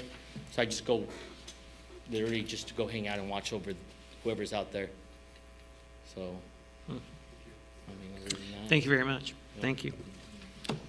Okay, so that item then was the updated job descriptions for the senior lifeguard, assistant lead lifeguard, ocean lifeguard, the assistant junior program coordinator, and the junior lifeguard program instructor positions. Can I get a motion to approve? I have a motion to approve. Second? Second. Got a motion and a second. All in favor say aye. Aye. Okay, and that is now passed. Now we go to our business items. Public Works. Number 6, amenities for Hueneme Beach.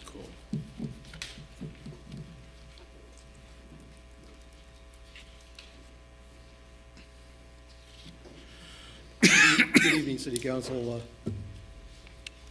Tonight a couple of things, but briefly, Christina, we also have a brief update on the Channel Islands beach dredging. And so to start off with that glad Christina was here and clarified a few things. For the Channel Islands beach dredging, we've already placed 1.2 million cubic yards of sand. That's coming from the sand trap at Hollywood Beach. We've got approximately 240,000 left, and the project has to be finished by March 15th for environmental reasons. On the 18th, which is the next council meeting, you will be, as Christina had said, you'll be having Mark, well, you're going to have Mark Cook from the Army Corps of Engineers. I had asked him to be here tonight, but he's out of town. So it's going to be great that he's going to be here at the next council meeting. And we're already, Rod, myself, and our partners at the port and Channel Islands Harbor, we're all working on the next cycle also. So we know how important the sand is, and we're trying to stay on top of that. And I'm looking forward to that, when Mark can come here and talk about it. So that's the brief update on that. And now we'll. Can I interject a question right here for that topic? So I've looked out, and maybe it's that it's been raining, but there's like a little lagoon, a little puddle of water, not little, but it's pretty big on the beach. Is that just because they haven't finished with the? Where are you talking about? So it is to the east of the flag monument at the end of Market and Surfside. So it's not within the fenced off area, is that what you're saying? No, it's on this side. Okay, well, no, they're not placing beyond the fenced off area. They're placing, that's where they're placing it. You'll get some drift farther down, so no, that's not, they're not placing it there. Because it looks like it was, I saw a dozer out there last week on that area. Okay, well, they may have been placing past there, but they're not going, much farther past the flag area at Market. Okay. And that's Steve? very different from years past. And that's one of the frustrating things about this whole process. We just talked about 30,000 cubic yards of sand that's going to go off the ocean and not on the beach. But what Councilmember Schnapp is talking about is the fact that we do have a drop-off to the left of the rocks. And that's the area that over the years we just watched the sand go away, and the picnic area is going away, and now I guess we're going to talk about putting another picnic area up, but we're still low compared to historical levels of sand. So it is a little bit of a concern if they only have another 9 days and they're not going to come beyond the rocks. It's just kind of interesting to see how that'll play out. I share your concern.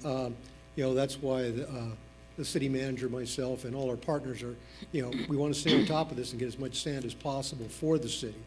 So we will be doing that, and hopefully we will be able to get more sand and farther down the beach.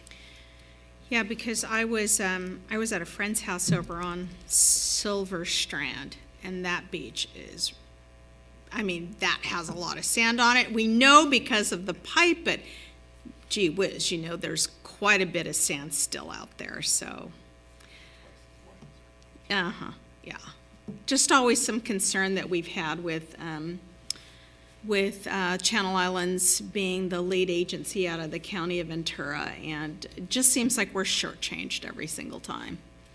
But I know you and Rod Butler kind of stand there and hold your flag and say, we're here for Port Hueneme, but it seems a little unfair. Well, we're going to do our best, and we are working on it, and we're starting early.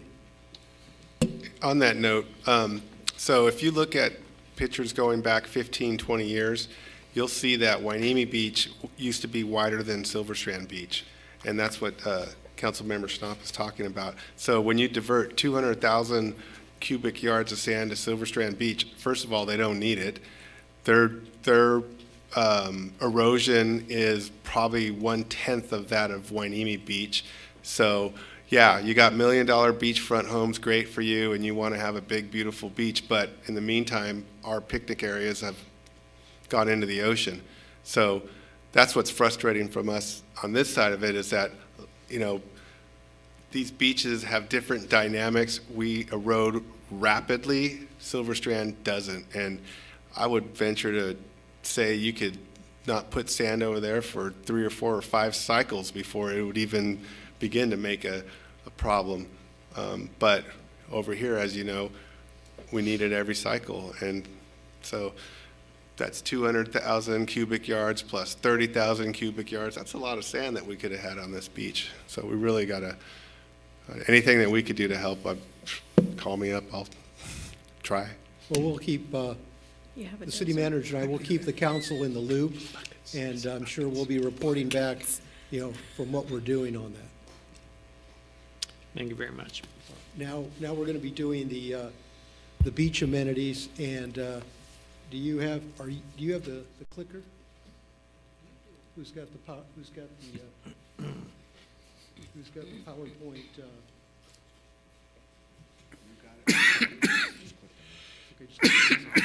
All right. All right, this is the Hueneme Beach Park amenities, the proposed amenities. The first amenity we're proposing is a camera system.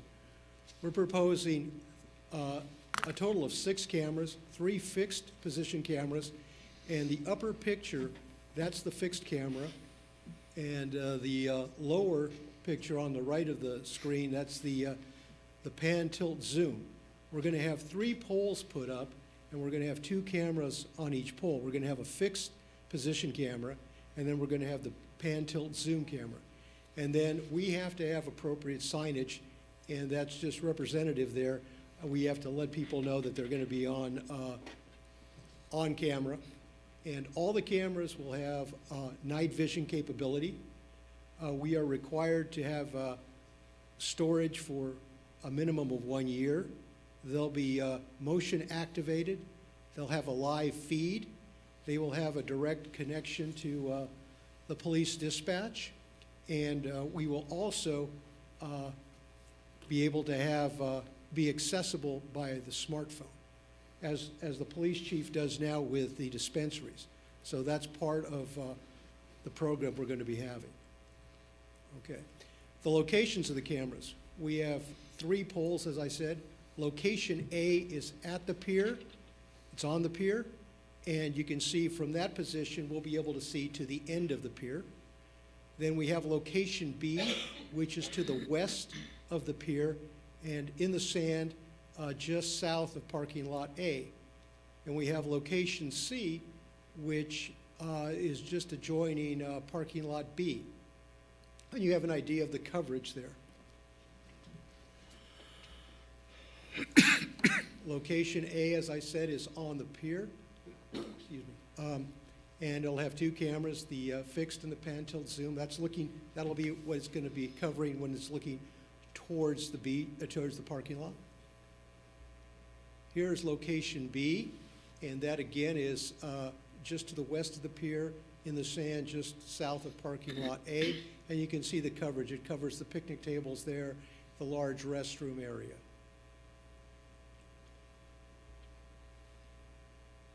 Location C is going to be joining parking lot B. You can see the coverage there. It's the picnic tables, part of the pier, and the Alaska Memorial. Now the cost of the camera system, the proposed work, we're proposing it to be done by a combination of our in-house staff and a specialty contractor. The specialty contractor will mount the cameras and install the networking facilities necessary for the operation of the camera. Our streets crew and facilities crew will team up. We will be purchasing the poles and installing them with the foundations. We'll be doing the trenching and installation of the conduit. The approximate cost for the purchasing of the cameras, the purchasing of the 3 poles, the foundations, the trenching, the server is between $50,000 to $65,000. There'll be a monthly fee for the networking system, which is approximately $500. However, we feel that's going to be money very well spent because we feel it's going to cut down on the vandalism out there because we will have multiple cameras out there and they'll be able to be monitored by our police department. Now, we were talking about a new area for picnic area. This is adjoining parking lot A. Our streets crew will be putting in a 30 by 30 foot concrete pad. And then we will be purchasing 4 new picnic benches and we'll be anchoring them to the pad. And this will be a very nice amenity because it's adjoining parking lot A where we have our food truck events. So that'll be a nice additional area for people to come out, enjoy the evening out there, and be able to have more area for picnics there. And the estimated cost for that, using our in-house staff and then purchasing the picnic tables, is approximately $25,000. Now, Yay! I knew this would Thank you so much. We've been waiting for this for years. I knew you would smile at this one. This is the outdoor shower for surfers and swimmers down at the end of Surfside by Market. So we'll be installing a new shower, and it'll have 4 heads for body and feet. We'll have a new concrete pad and walkway, and we have to establish a potable water connection from across the street. And we're going to be doing this primarily with our in-house crew, and it's estimated at about $18,000. Back on the camera, the range of the camera, the view didn't seem to reach this area. It does not. We do not. Okay. No, we don't have. We'd have to. It does not have that range capability. We would have to put supplemental cameras down there. And the issue with that is, right now, our restroom building there, the large restroom building, that's where the server is. So we're trenching and running conduit from each of the 3 poles to there. This would be more problematic. We'd have to have some sort of standalone server out there. We'd have to have some sort of connection. We have not looked at putting cameras down at this end. Okay. That could be, we could come back and visit that at some future time if you'd might be like. something we'd consider in the future. All right, this is, Regarding the new picnic area, 30-foot by 30-foot concrete pad, my concern is that the grass areas, sand blows into it, and the grass used to be level with the sidewalk years ago. And so I think what happens is the sand blows on, the grass grows over it, the sand blows on, the grass grows over it. So is that pad going to be consumed by a rising level of sand? no, it shouldn't. I don't know if I know you go down to the beach often, but if you've noticed, there's been a big change from when I got here to now. What we've done, there used to be a vertical drop-off as you go along the walk. That's changed. We have sloped it and made it a gentler slope. We've planted on it also to help mitigate some of the sand migration that was lifting the area and making that vertical drop-off. And we're watching that, and we've got our landscape crews monitoring that. So I don't think it's going to be the issue it's been in the past.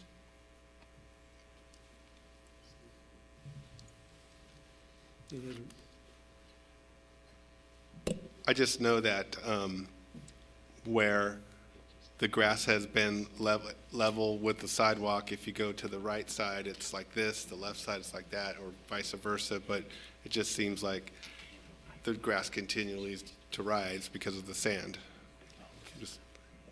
We're watching that, but as I said, that's why we graded it back, to prevent that from continuing to happen. And we're planting those slopes now where we have, and grass is taking hold on those slopes. I'll bring some of the pictures of the before and after when I do my quarterly report next month, and you'll see the transition. All right, now LED upgrades. That's what it currently looks out there, and this is what's proposed. And this will be LED lighting upgrades to 33 existing poles. Those poles are along the walkway, and if you start, and this goes to Market Street. That's just from Surfside to Market Street, or from the gazebo area to Market Street, if you will. And we're going to be replacing 8 poles. There's poles that are in poor condition. We've inspected them, and there's about 15 light heads that we'll be replacing. This work will be done with our own crews, and it's estimated to be about $48,000. We're hoping it'll come in less than that. But that's the upgrades that we'll be doing to the LED lighting out there. And, that's the large restroom. We've done a lot of things. We've cleaned it up. However, those in the men's restroom, the urinals are over 25 years old. And what we're going to be doing is putting in a rounded urinal now, which makes cleaning much easier. And we're going to be doing that with our own crews, and it'll cost approximately $9,000. And finally, a recap. We've got the beach cameras, and those are 6 cameras on 3 poles. That'll come in between $50,000 to $65,000. The new concrete pad and picnic benches, approximately $25,000. The outdoor shower and water connection, $18,000. The LED light upgrades with the 33 poles, the pole replacement and light heads, $48,000. The replacement of the urinals in the men's restroom, approximately $9,000. We have $159,000 estimated cost and an $11,000 contingency for a not-to-exceed amount. That's what I'm coming to the council for, a not-to-exceed amount of $170,000. And there's a nice picture of our pier. And again, this is all leftover redevelopment bond proceeds that have to be spent either in the Miranda Park or Wainimi Beach Park area. There is no general fund money in this project at all. Can you go? Pardon? Go ahead. So one other question I have is, do you have a detail of when the work will get started on these projects? Like, you know, what would go first, second, third, if you're doing that? Well, right now, as you know, the council awarded or authorized us to do the Miranda Park upgrades. We've completed the LED upgrades. We've had a lot of rain, which is good, but it slowed our process out there. We're going to be painting the poles. They started painting the poles, and we've already put the foundations in for the gate out there, the gates, and hopefully those will be going in either this week or next week. And then we've got the cameras on that. But for the beach, we'll be doing, as far as order of work, we'll be doing the light upgrades. We'll be doing the picnic bench area, the picnic tables, and we'll be doing the shower, and the last thing to go in will be the cameras. We'll be putting the poles in. We've got to order those and get those in. I'm expecting to have those in sometime late June, early July, that the cameras. I'm expecting to finish the beach amenities mid-July. And the cameras will be the last part of that. And then do the light replacement, does it work hand in glove with that organization that we had speak a few months ago? Yeah, there is an element of, we're going to have them re-scope their project a little bit, because they had originally planned to do all of the lighting at Miranda Park, Wainimi Beach Park, and the Bubbling Springs Recreational Trail. Don has moved forward and done basically everything at Miranda Park, and now with this, assuming the council approves this tonight, pretty much everything at Wainimi Beach Park will be done. It's not the end of the world. They'll need to revamp their financial model a little bit and their scope of work. I've told Don to cease and desist from any in-house lighting work now until we allow NG to finish their scope and their proposal. So they'll need to make some adjustments, but it doesn't, I think it's better for us to move forward since Don's already got some momentum going. What NG may end up doing then is the Bubbling Springs Trail component, which is still there are still a lot of lights there to There complete. are 97 lights on there, so there's a significant amount of lights on the trail. Yeah, absolutely. Yeah. I just want to make sure that we're, still speaking out of the same, off the same page. Yeah, okay, no, thank you. Councilmember Gahn, you look like you still have some questions. I like the plan a lot. I don't like number 2, the 30 by 30 concrete pad. I'm not sure that's the best location for it. But I'd like to make a motion to approve with the option to examine. Can we go back to that slide with the Let's see. pads? Can you restart it?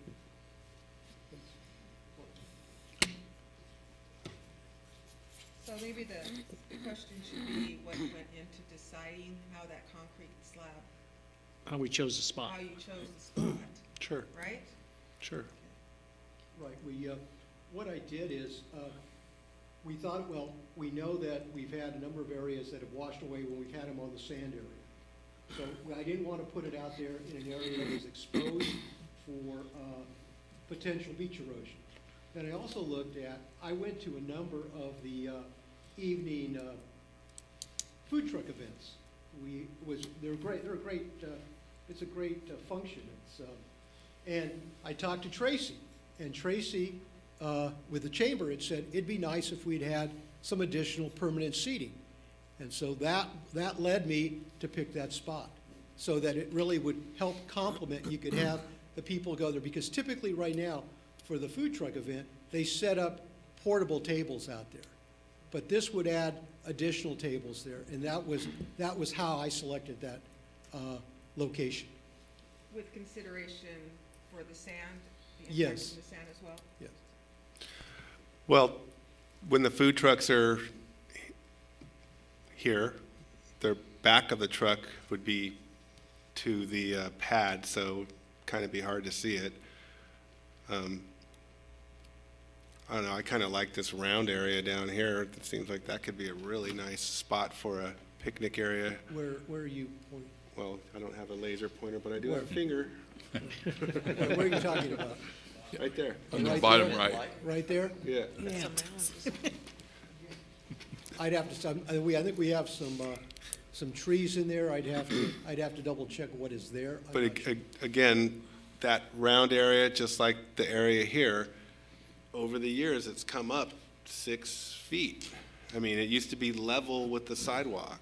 And so as the sand blows, it just keeps raising the grass. So that's my concern, is that eventually you'll have the grass up. You know, just like here in this round area, it used to be level with the sidewalk, and as you know now, it's not. So that's the only concern I have. But I like the fact that we're looking at new picnic areas. I just want to make sure it's in the best possible spot.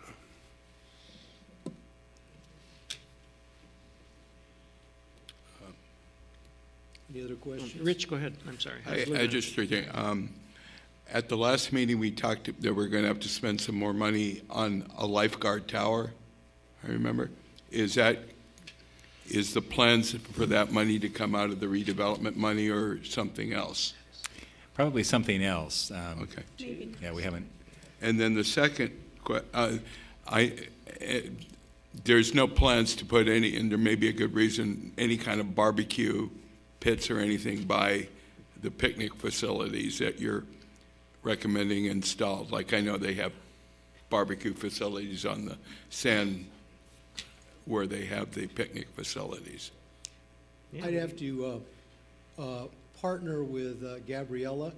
She's taken over the facilities now, and so I'd have to partner with her and see, what ideas she has, and discuss it with the city manager and see what we do there. I mean, there's always the potential to put barbecues there. So, but right now there are no plans. Yeah. I don't know, like with the grass, whether that would hurt it or not, but I know, like, groups when they come to use that facility would like that. Finally, would be, these are all really nice amenities that have long been needed at the beach.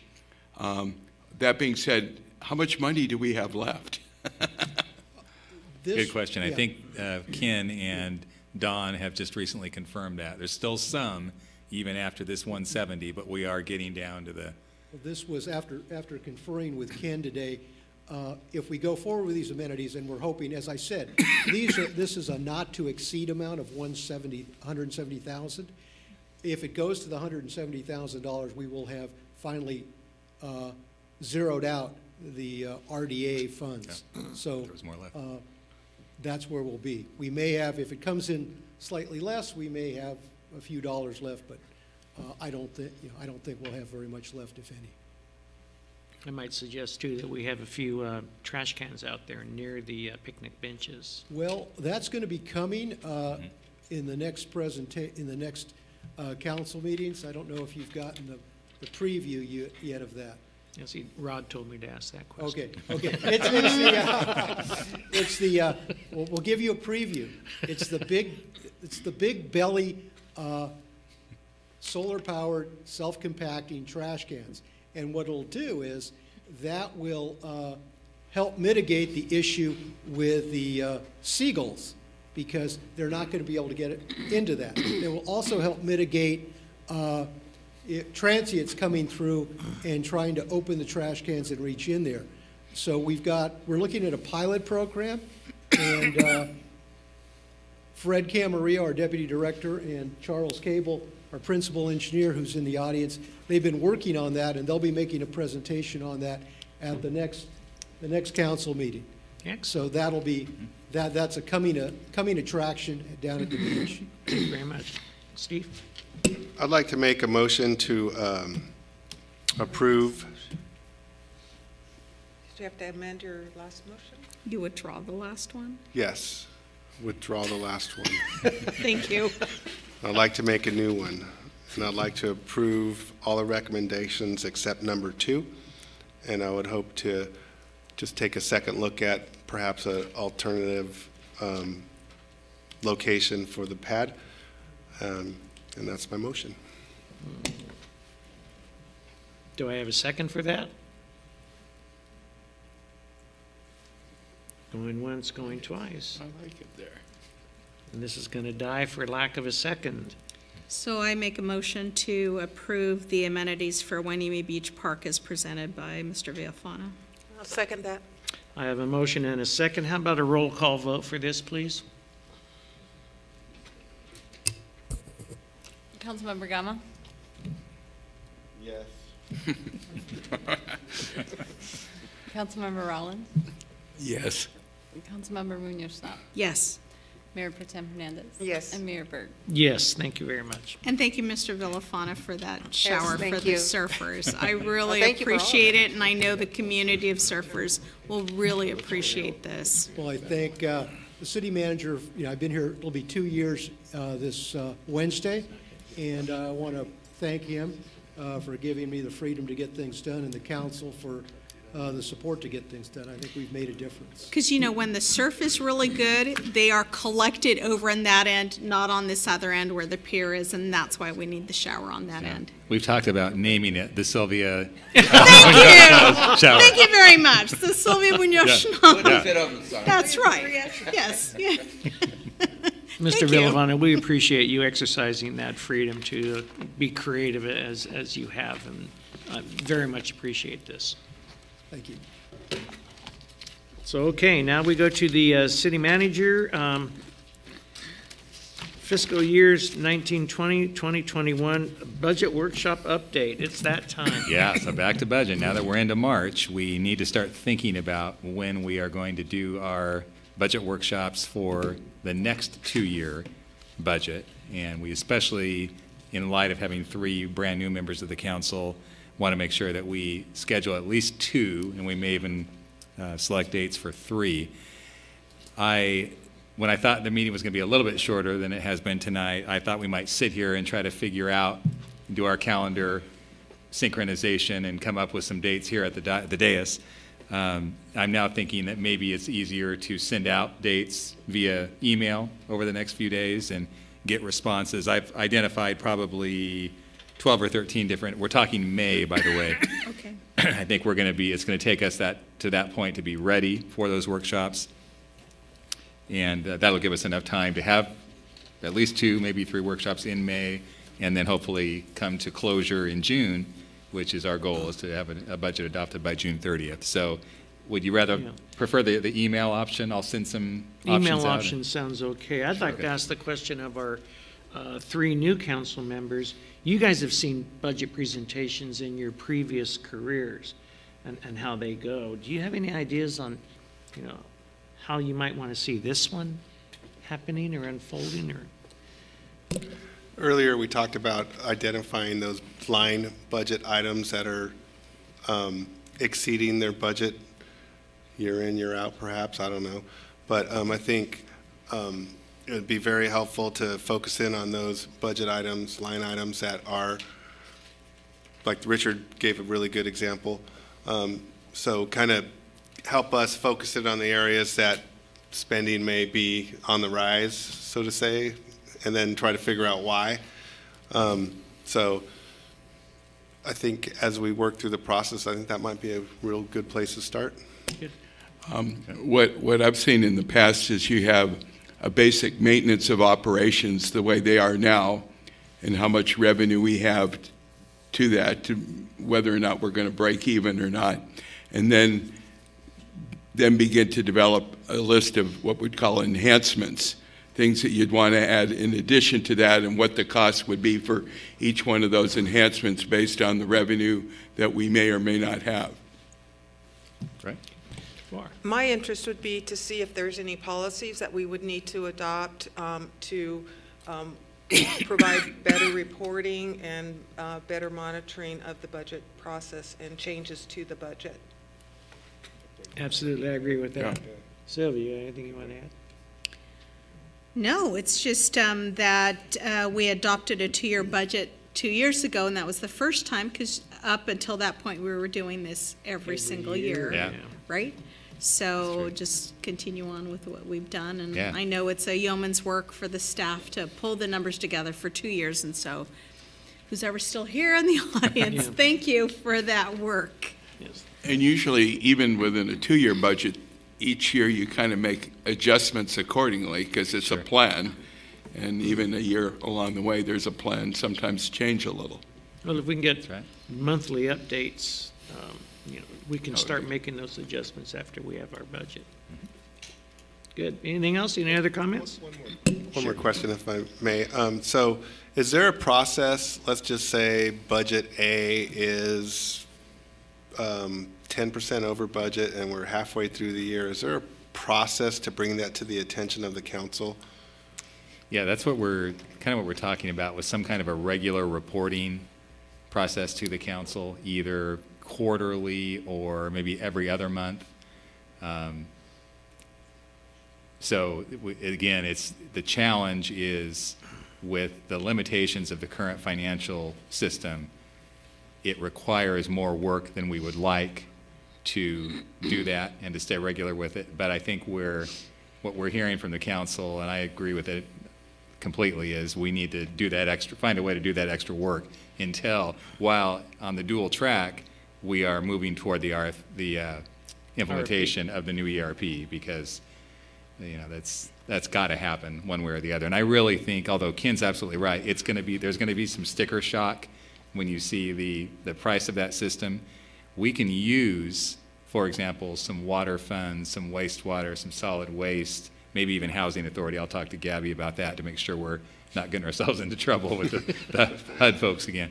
But it doesn't have to be 100% general fund. So it is a big ticket item, but I think we need to bring that forward as part of this 2-year budget and make sure we can get it done, because it's holding us back in terms of our ability to give the council and the public and the department directors the information they need to manage well.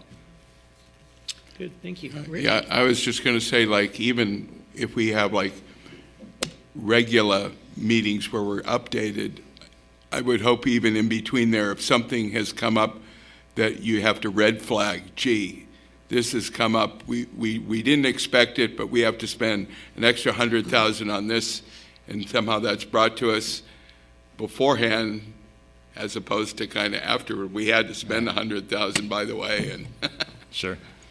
Yeah, I had one more question. So having not been familiar with previous budget presentations, is it common practice to have the department heads present their own budget? Or does it all come from finance? You know, it's funny. I think here in the past it was, it was last few cycles, it's been very finance driven. So the finance director would basically present the entire budget document. I want to go back in this new cycle to having, that's what we want to do in these workshops, by the way, is have each department director come up and present at least the highlights of, you know, here are the new positions, here are the positions we're eliminating, here are the major capital projects. So they might not get into heavy financial analysis. Right. That would still be our finance director and his team, but each director would be responsible for coming up and giving an overview of of what they're proposing for this next 2 years. I would I would like to see strongly that. encourage that, strongly. We've had that before. I remember getting from Public Works a separate briefing on their budget in particular, and it was really helpful in helping to understand. I think in a previous life of mine, I think they would call it a budget revision. So it would come to the board as, "Hey, FYI, we got this line item here in the budget that needs to be revised." Yeah, that's kind of what happened tonight. We folded it into our mid-year budget and did it all as one fell swoop tonight. But I think what we're wanting to get to is a point where, on a more regular basis, maybe not every single month, but every other month or quarterly, the council will get an update on where things stand and make any changes that need to be made as part of that report. I would tend to think with the additional money coming in with the propositions, there should be some kind of coordination with this oversight committee per se, and how they're going to interact, and how the staff is going to interact with them, with us, and definitely, because we're going to have a whole new oversight committee to do just that. Yeah, we have to come forward soon. It may even be by the March 18th meeting with our recommendations on what this oversight committee is going to look like. And I think the way we're going to present that is give the council at least 2 or 3 different models, including the process of how people are going to be chosen, and let you direct us on how to march forward. Okay, any other comments? Okay, now we do have another report on our Indy plant. Oh yeah, Mr. Charles Green is going to do a dramatic reading for you tonight. Kevin, who is, you know, we've heard the corny jokes before, the odor guru, the odor czar. He was not able to be here with us tonight, so Charlie is going to read the basics. I don't think there's been a whole lot over the last month, but he'll tell us what's happened. No, I do have a little stuff to report. It actually isn't that he wasn't available. I just didn't feel it was worth the cost to have 2 of us here. So he gave me some information that I'll relate. When we get into more complicated kinds of things that he's doing, then we'll have him come in, and that way you'll be able to question him. What he's informed me is that through the county's efforts, there's been an ad hoc working group created. I think this is my supposition, it probably was an internal one, but it's kind of expanding a bit. And the purpose of that working group is to share findings and efforts to identify the source of the odors. He informs me that no one within the county government or otherwise has yet been able to identify and pinpoint the source of the odor or to detect any toxics in the air, which is a very key health issue. So that's important that they haven't been able to detect any toxics as yet. They have not been able to identify the chemical, assuming it is chemical, I assume it is, that causes the smell. Mr. Villegas, the CEO of Ventura County Air Pollution Control District, believes it is caused by the wastewater treatment facility owned by the city of Oxnard and not by the Indy plant.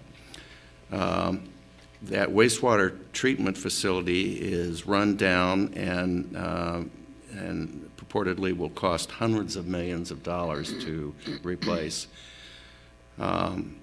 And it's becoming clear that that's probably going to have to be a regional solution of some kind, with all of the entities using the facility participating.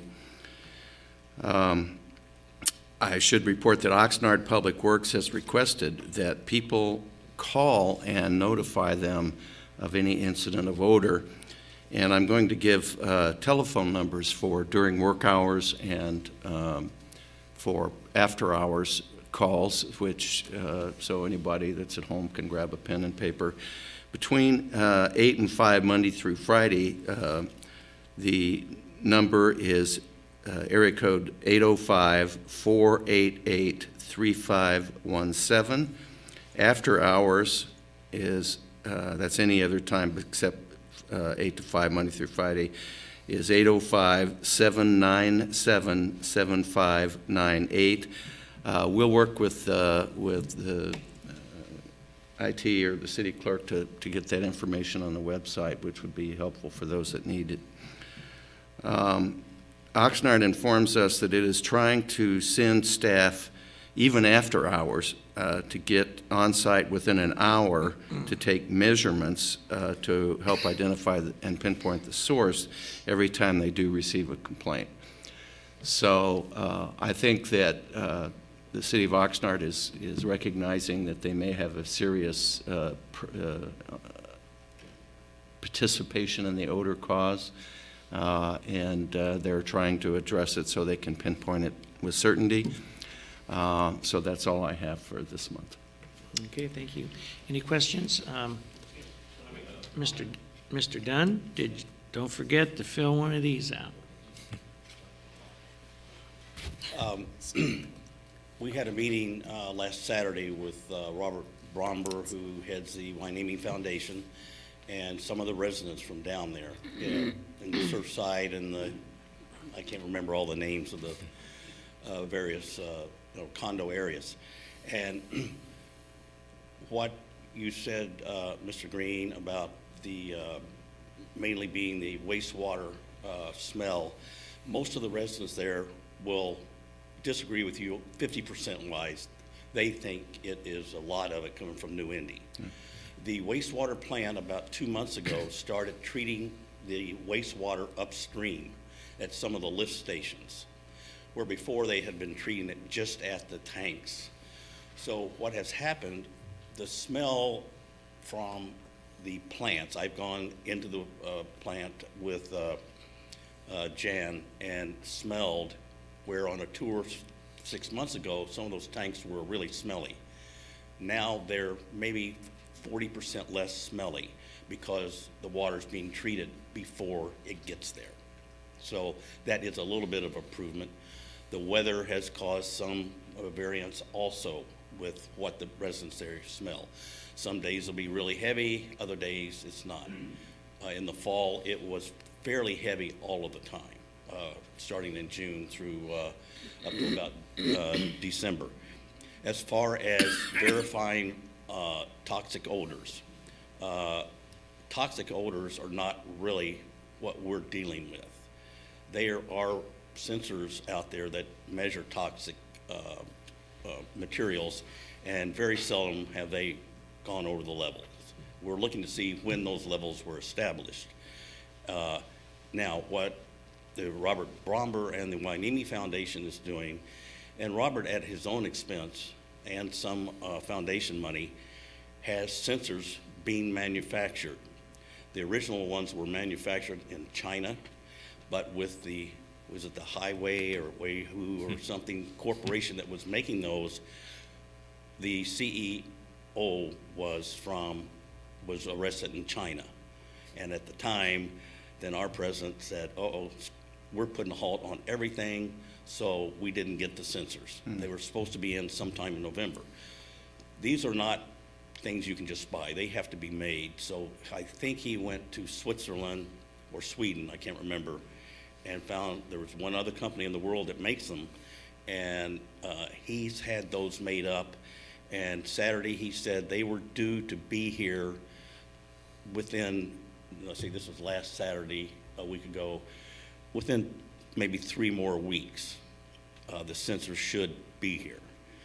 The city of Oxnard and Rod and the city of Port Hueneme have given areas where these sensors can be placed. And these sensors will have like a 270 radius where they can tell various odors, measure them, where they're coming from, and what they are. Many of them are just obnoxious smells. And there is something beside toxic smells, and it's called environmental justice, meaning that if the environment is mitigated but not toxic, you can do stuff and get the cities and stuff to. No, and I'm aware of that. My report was to just report to people that there has been no verification of toxicity because that's an important health issue. It doesn't make it any less onerous to live near it. And you're not disagreeing with me. This is just, it's information that we've gathered. We're not working at the at the grassroots level, like you are, Kevin is interfacing with government entities and trying to learn things that way. So it's very helpful. We both report on this, but you're much more detailed about those things than we're going to get from our government contacts. But I think that's very valuable information. Kevin contacted me by email today. I didn't get home till 5. I sent him a copy of the report I put out on Port Hueneme News and Next Door about the meeting we had, which I just told you about. Yeah, he mentioned that you might come up and report on that, but I haven't seen it myself. Well, I was waiting to see whether he showed up with my No. report. So that worked fine. The major issue, and the City Council at Oxnard is being very good. Jan told me the council has gotten on them a couple times, go find out what's wrong. Right. So we can't do anything with New Indy until the sensors prove correct data as to what's out there. Otherwise, we're going up against the corporate lawyers who will say, if you don't have the information, don't even bother us. So those sensors will do that. There's nowhere to go without that. You're right. So hopefully when we get that information, it's going to be handled by an independent source. So it won't be all the cities or going after them or whatever. And at that time, that information will be presented to all of you, the Oxnard, and we'll get together and find a way to go forward. That's the goal. Okay. Thank you. Yeah. Thank you, Tom. Don't forget to fill out a form. Yeah. Hey, I'll get in trouble if I don't turn that form in. Mr. Mayor, may I add Yes. to that? So I live down here by this side of the city, and there is also a Google Docs that's called Neighborhood Odor Tracker. And so we're asked to report on this. I don't know where it kind of gets summed up, Tom, unless you know. The Google Doc where you identify like what you've smelled when and what time? There's a report that we get from them. Okay. Although I heard one of them was stopped, and I don't know why, and I asked the guy that told me about what you just said. He's looking into it, and I'll try to find out why. But they have more than enough information to go on, because hundreds of people have. So before the phone number, we have this device that we could do in the neighborhood. I think it's helpful for the numbers of people to report on this, because it keeps the magnitude of the issue in the public eye and in City of Oxnard City Council eye. And as Tom said, they've been very responsive, and we certainly all appreciate that. We just want to make sure that we all continue in that direction. Yeah, because I actually reported something the other night as well. It was that smell again. Good. Yeah. Rich? Yeah.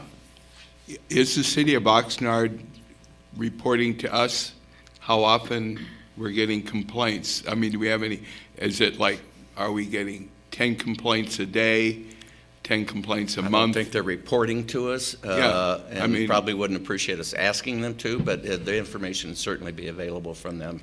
Because I know even personally, I've called up that number 3 or 4 times, when it's come through for me. And so like I want to, I guess and I'm sure the general public would not want to feel that their calls are in vain, that there's somebody recording this and we have some kind of report on that. We'll certainly be looking into that, because anything that happens in the future is going to be based upon evidentiary matters. As Thomas talked about, the location and identification of the sources and the particular kinds of odors they are, and also the number of people affected. So this is all going to be taken into account, and I'm reasonably confident that they're keeping records of it, but we'll ask them. Sometimes there's 40 a day if you have a bad day. Yeah. Up to 40 a day. Any other questions about that? Okay, it's that time of the meeting for council members' reports, comments, requests for future agenda items. Anything you want to share with us, please? Yes. I know it's been a long process, but one of the other advisory boards that we've been trying to develop is the Citizens Advisory Board. And I know there's been some changes because people are no longer eligible. There were positions that were not filled, and I know we're beginning to get calls from the public that wants to be involved, as to what the status of that is. And so I think whether in an agenda item in the future or somehow we need to kind of move that process along. Yeah, it'll be an agenda item in the near future, possibly even March 18th. And we want to make sure with the new council members on board now, are we going to stay on the same path that we were, which is a 10-member kind of generalized advisory commission, or do we want to go a different path with that body? And we have, I think we had appointed 7 or 8 folks at one point. You were one of those 7 or 8. So, you know, obviously things have changed with the results of the election. But yeah, it will definitely be an agenda item coming forward very soon. Thank you.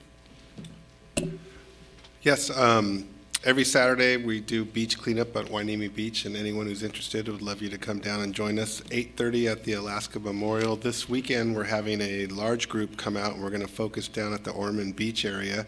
And Rod, I think we could use the benefit of a dumpster. I understand there's a lot of trash out there, and so I was hoping that we could get a dumpster placed upon the gravel road as close to that discharge channel as possible. Yeah, I know we've provided those in the past, so I'll talk to both Mr. Villafane and Fred Camarillo and see. Yeah. You're talking one of the large roll-off 40-yard containers? That would be,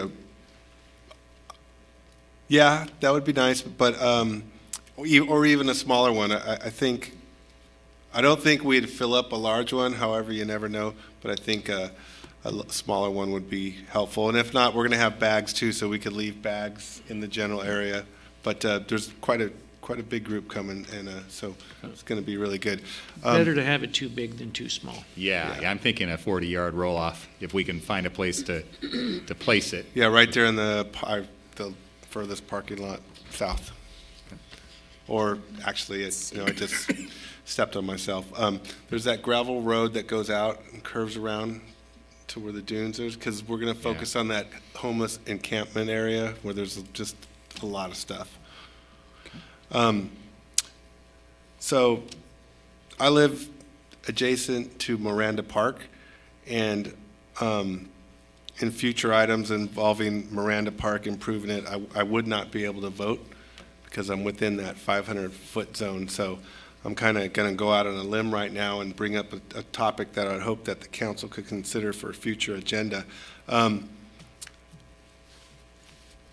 What if we had an outdoor police activity league at Miranda Park? And what if we had the police man that little shack out there as a substation or something? And what if we brought that park back to its former state, where we had wholesome youth activities occurring all the time there? And I hope that we could start to look towards doing something like that rather than putting gates up. Gates are important, I get it. But that park is in shambles. The field is just terrible. And we have a nice little building there that could be utilized. Growing up, when I was in college, I knew people I lived in Camarillo at the time. A lot of people were coming down here for Hueneme to take tennis lessons from Camarillo.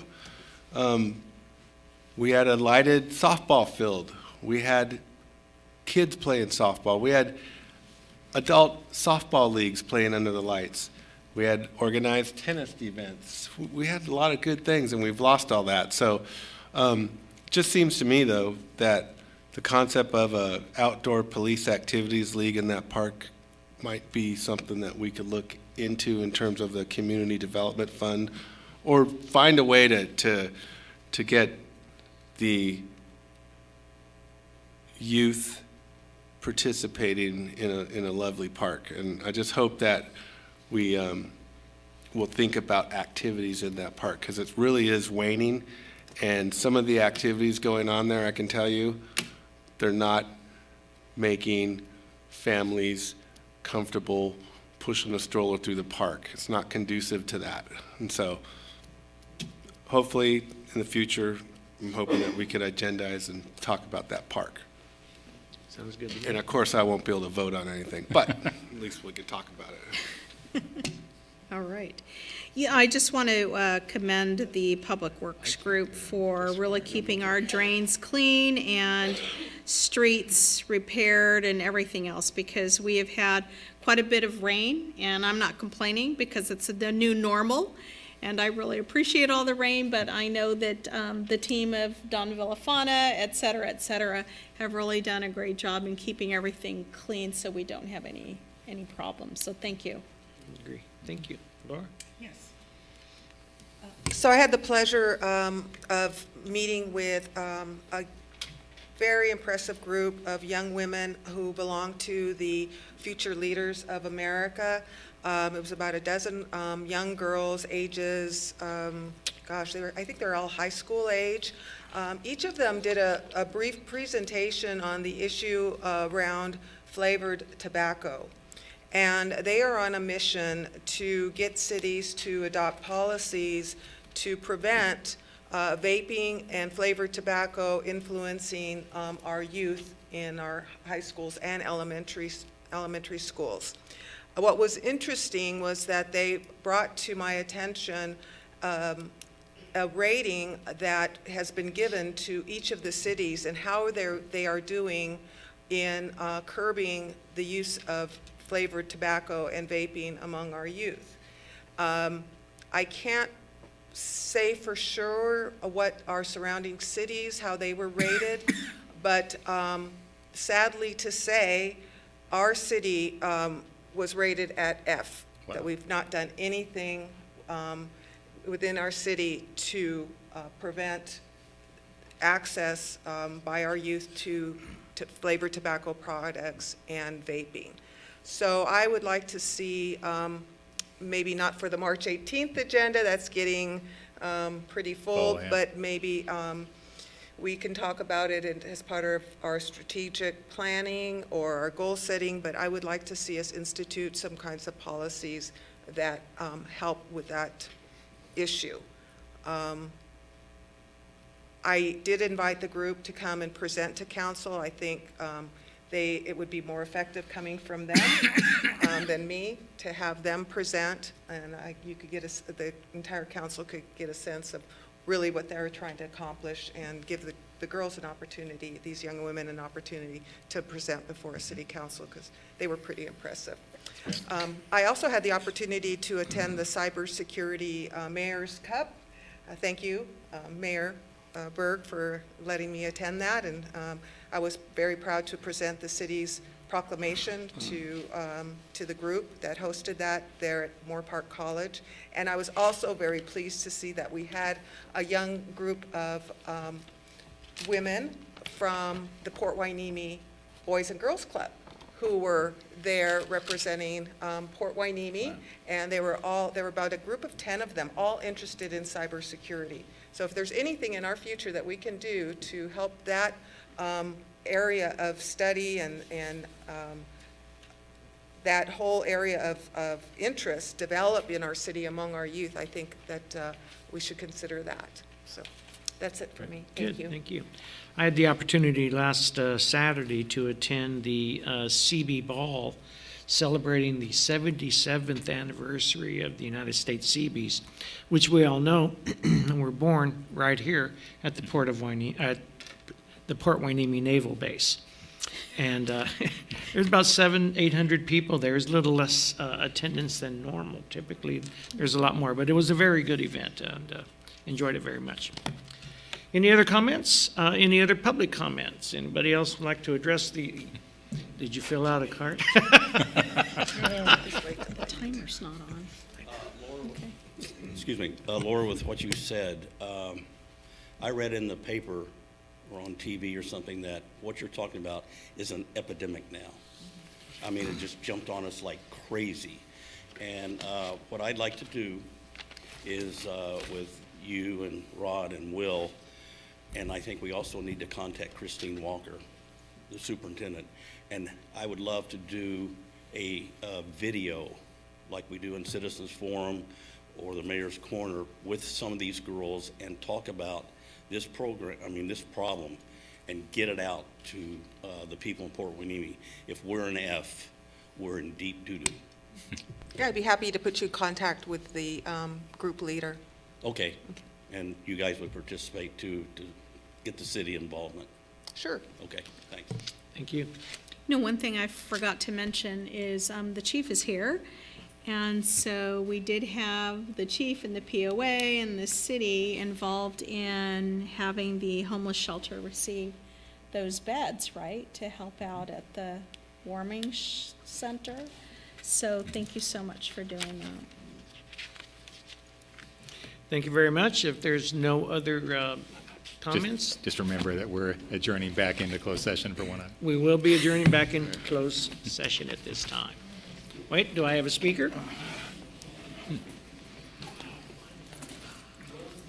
Hello, everyone. My name is Stephen Auclair, and I'm a resident here in Port Hueneme. I just wanted to remind you all, and I really hope that you guys continue to consider the obligations you all have under the Americans with Disabilities Act. When you look at these different initiatives, for example, those beach enhancements, the patio did not look ADA compliant at all. I don't see how that can be wheelchair accessible.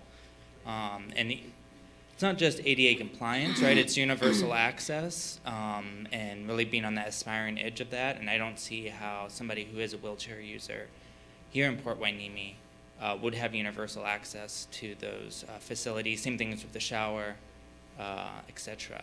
So I really hope that you continue to ask those probing questions, not just like the bare minimums of what's required by ADA, but every decision that's made, because I'm concerned that that's not being considered. I didn't hear it at all tonight.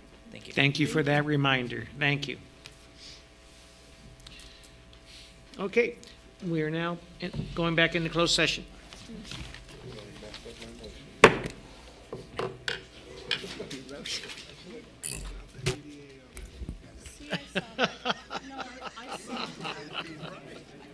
You need access. Well, then you just have another cement path to it.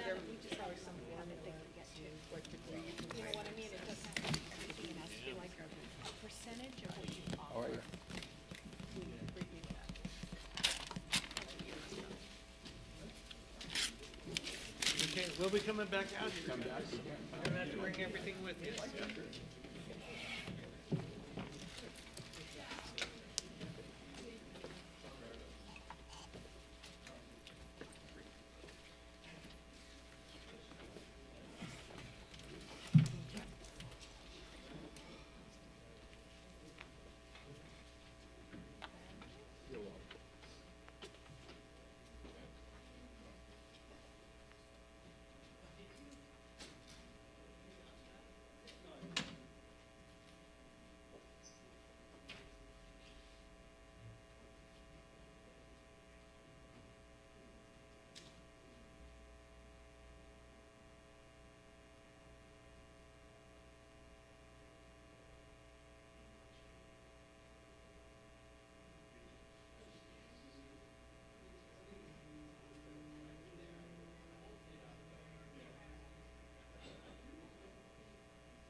Come on, guys.